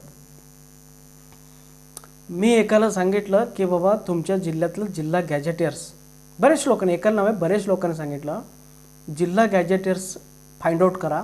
त्या जिल्हा गॅजेट्समध्ये सगळं सखोलमध्ये आहे. कसं शोधायचं, तुमच्या जिल्ह्यातील पुरावे मी तुम्हाला सांगतो. तर तुम्ही सुरुवातीला जिल्हा गॅजेटर्स फाइंड आउट करा आणि शोधून मला सांगा. तर त्याच्यातलं बरेचशा लोकांनी विचारलं, सर जिल्हा गॅजेटर म्हणजे हे काय असतंय, आणि ते शोधा म्हणजे कुठं शोधायचं, कोणाकडे मिळतं आपल्या जिल्ह्यामध्ये, कोणाकडे भेटणार ते. मी म्हटलं इंटरनेटवर शोधा. मग इंटरनेट म्हणजे नेमकं सर कुठं शोधायचं ते बघा. तर असे प्रश्न विचारणारी खूप लोक भेटले, 1-2 नव्हे, खूप लोक भेटले. पुढचं विषय तरी सोडूनच द्या, खूप लोक भेटले. मग असं जर अर्धवट लोक जर समाजात असतील, अज्ञानी लोक समाजात असतील, तर समाजाला न्याय कसा मिळणार. आणि समाजाला न्याय मिळण्यासाठी तुमच्याकडे प्रचंड नॉलेज असावं लागतो. ज्याच्याकडे नॉलेज आहे तो न्याय मिळवतो, कोणत्याही परिस्थिती मिळवतो. ताकदीपेक्षा नॉलेज फार महत्त्वाचं असतं, लक्षात ठेवायचं. ब्राह्मण लोक कधी भांडत नाही रस्त्यावरती येऊन, परंतु त्यांच्याकडे जे नॉलेज आहे त्या नॉलेजने सगळ्यांना हरवतात. हे तुम्ही कधी शिकणार, लक्षात घ्या. नॉलेज मिळवा, परिपूर्ण व्हा. तुम्ही एकदा परिपूर्ण झाला नॉलेजमधून तर कोणालाही घाबरायचे काही कारण नाही, कुठल्याही पडताळणी समितीला, कुठल्याही आमदार खासदाराला किंवा कोणाला घाबरू शकत नाही तुम्ही. तुमचं नॉलेज आणि तुमचे सगळ्या गोष्टी परफेक्ट असेल तर ते तुम्ही करा. दुसरे किती दिवस तुम्हाला नॉलेज देणार, किती दिवस तुम्हाला मार्ग दाखवणार. तुम्ही स्वतःचा मार्ग शोधा, स्वतःचे प्रॉब्लेम स्वतः सॉल्व्ह करा. ही कॅपॅसिटी ज्या दिवशी सगळ्यांच्यामध्ये येईल त्याच वेळी लक्षात घ्या आपल्या समाजाला न्याय मिळणार आहे. हे तुम्ही नेहमी लक्षात घ्या. त्यानंतर आपल्या समाजामध्ये मित्रांनो बरेचसे लोक स्वार्थासाठी काम करतात. जोपर्यंत आपले स्वतःचे प्रॉब्लेम असतात, घरातले काही लोकांना प्रमाणपत्र मिळायचे असतात, व्हॅलिडिटी मिळायचे असतात, तोपर्यंत खूप ॲक्टिव्ह असतात. आपण असं काम करू, तसं काम करू, हे करू, ते करू, आम्ही इथं हे करतो, तिथं ते करतो, खूप ॲक्टिव्ह असतात. आणि एकदा काहीतरी होऊन त्यांच्या कुटुंबातील लोकांना जर व्हॅलिडिटी किंवा प्रमाणपत्र मिळाले तर ही लोक कुठंही तुम्हाला दिसत नाही. ना व्हॉट्सअपवरती दिसतात, ना प्रत्यक्ष दिसतात, ना कुठंही सामील नसतात, कारण त्यांचं काम झालेलं असतं. जर तुम्ही स्वतःसाठी काम केला मित्रांनो तर समाज कसा जगणार. जोपर्यंत तुम्ही अख्खं समाजच माझं घर आहे, माझं कुटुंब आहे, समाजाचा प्रश्नच माझे प्रश्न आहेत, माझ्या कुटुंबाचे प्रश्न आहेत, असं जोपर्यंत तुम्ही समजून घेऊन काम करत नाही तोपर्यंत मित्रांनो ह्या समाजाचे प्रश्न सुटू शकत नाही. त्यामुळे स्वार्थ थोडं बाजूला ठेवा. पहिला समाज आणि त्यानंतर स्वार्थ. तानाजी मालुसरेंचे वाक्य तुम्ही ऐका, आठवा. पहिला कोंडाणा, त्यानंतर मुलाचं लग्न. तसं पहिला समाजाचा प्रश्न, नंतर माझं कुटुंब. हे जोपर्यंत तुमच्या मनामध्ये विचार येत नाही, असे विचार, तोपर्यंत समाजाचं भलं होत नाही. हे तुम्ही लक्षात ठेवा. त्यानंतर मित्रांनो एक दुर्दैवीची घटना म्हणजे आपल्या समाजामध्ये असे कितीतरी अभ्यासक आहेत, नेते मंडळी आहेत किंवा आणि काही पुढारी आहेत. ही लोक समाजाचे गैरफायदा घेत आहेत. समाज आज अडचणीत आहे, समाजातील प्रत्येक माणूस अडचणीत आहे. आज ना उद्या नोकरी जाण्याची शक्यता आहे आणि लोक खूप भावनिक झालेले आहे. आणि आपण काही सांगितलं तरी ही लोक काम करतात. ही ओळखून काही लोक, आपल्याच समाजातील लोक, आपल्याच समाजाला फसवण्याचे मागे लागलेले आहेत. मी ऐकलेलं आहे खूप लोक, तुला जातीचे सर्टिफिकेट काढून देतो, तुला वैधता प्रमाणपत्र आणून देतो, तुझं कोर्टामध्ये निकाल लावून देतो, मी तुला अमुक व्यक्तीला भेटून देतो, असं म्हणून ह्या समाजाकडनं 5-5, 10-10 लाख रुपये लुबाडल्याचं माझ्याकडे एक्झाम्पल आहेत. आणि पुन्हा त्यांना तुम्ही भेटायला गेला तर वेगळंच काहीतरी कारणं सांगतात आणि उडवाउडी करतात. 5 ते 10 लाख रुपये स्वतःच्या खिशात घालतात. मित्रांनो खरं म्हणजे ही लाज वाटण्यासारखी गोष्ट आहे. समाज मुळात गरीब आहे, कसं तरी करून धडपडतो आहे जगण्यासाठी, आणि त्यातून तुम्ही लोणी खाण्याचा प्रयत्न करता. लाज वाटायला पाहिजे. अशा पद्धतीने जर तुम्ही गैरफायदा जर घेत असाल, त्यांच्याकडनं पैसा लुबाडत असाल, फसवत असाल, तर याच्यापेक्षा पाप कुठलंही नाही. ही तुम्ही नेहमी लक्षात घ्या. म्हणून अतिशय प्रामाणिकपणे तुम्ही काम केलं पाहिजे. तुमच्याकडं ठीक आहे, नॉलेज आहे, नेतृत्व गुण आहे, वक्तृत्व कला आहे, धमक आहे, तुम्ही काही करू शकता समाजासाठी, हे सगळे स्किल आहेत. परंतु मित्रांनो ह्या गरीब जनतेला, गरीब समाजाला फसवू नका. आज ना उद्या तुम्हाला फेडावं लागणार आहे. हे तुम्ही नेहमी लक्षात घ्या. तर मित्रांनो खरं म्हणजे वाढत गेलेलं आहे. 1.5-2 तासांचा व्हिडिओ झालेला आहे. ह्याच्यामध्ये अजून मला भरपूर काही गोष्टी बोलायच्या आहेत. आपण मागे का पडतो, तर मी म्हणेन की बाबा आत्ता हा व्हिडिओ जे आहे, हा व्हिडिओ आपण इथं थांबू.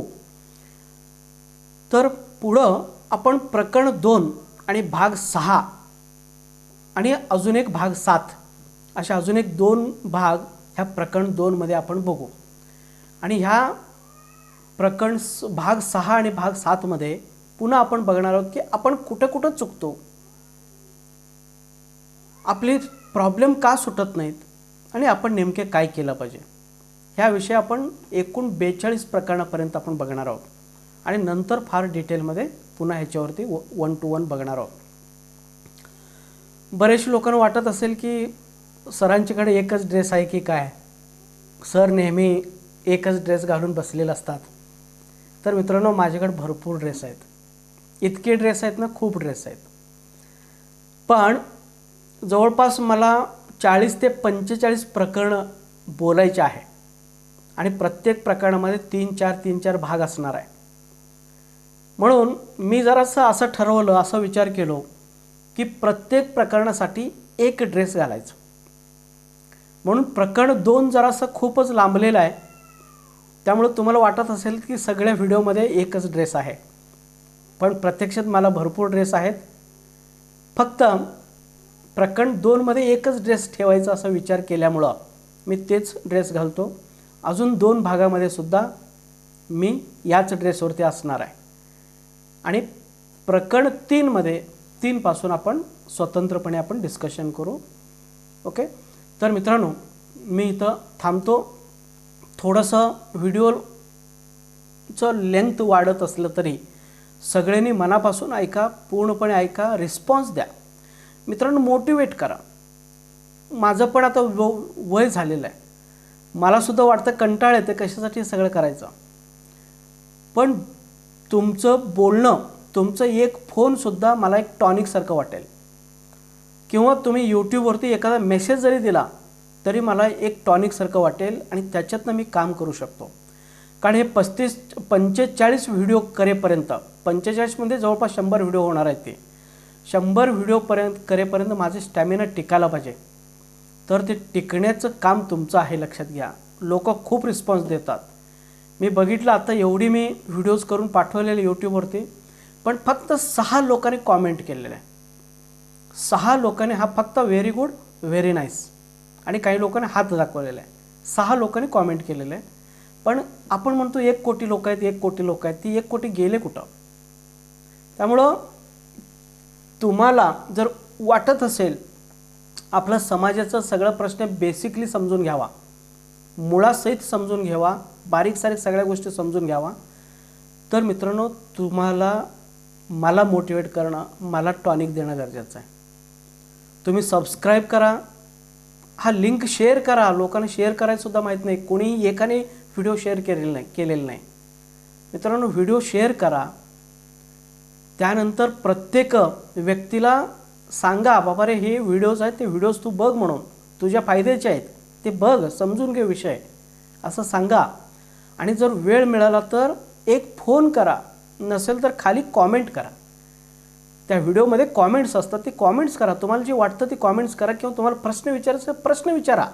सर तुम्ही असं सांगितलं, ह्याचं उत्तर काय, किंवा माझ्या डोक्यात असा प्रश्न, ह्याचं उत्तर काय, असं मला फोन करून प्रश्न विचारा किंवा तिथं खाली कॉमेंट्स करून प्रश्न विचारा.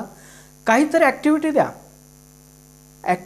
द्या. तुम्ही जर ॲक्टिव्ह राहिला तर कुठलंही अभ्यासक काम करायला तयार असेल, कुठलाही नेता काम करायला तयार असेल. तुम्ही जर निष्क्रिय राहिला तर मित्रांनो ही व्याख्यान मला कधी संपेल किंवा आपला टोटल विषयच कधी संपेल काही सांगता येत नाही. म्हणून थोडंसं जागे राहा, काम करा, ॲक्टिवली काम करा. तुम्ही ओरिजिनल आहात हे नेहमी लक्षात ठेवा. फक्त तुम्हाला फसवला जातो हे हळूहळू आपण सगळं व्यवस्थितपणे समजून घेऊ. तुमच्या लक्षात येईल, तुम्ही एवढं चिडून राहाल की इतकं डॉक्युमेंट आमच्याकडे असून, इतकी पुरावा असून सुद्धा ही लोक कसे आपल्यावर अन्याय केले हे तुमचं नंतर लक्षात येईल. त्यामुळं बघत राहा, ह्या व्हिडिओज व्यवस्थितपणे बघत राहा, फॉरवर्ड करत राहा. मी इथं थांबतो. पुढचं प्रकरण जो आहे ना, भाग 2 म्हणजे प्रकरण 2 भाग 6 प्रत्येकाने अवश्य बघायचं आहे. आणि त्यामध्ये आपण पुन्हा तेच बघणार आहोत, आपण कुठं चुकतो, आपल्याला का न्याय मिळत नाही आणि आपण काय केलं पाहिजे, ह्या विषयावरती आपण बघणार आहोत. धन्यवाद. थँक्यू मित्रांनो.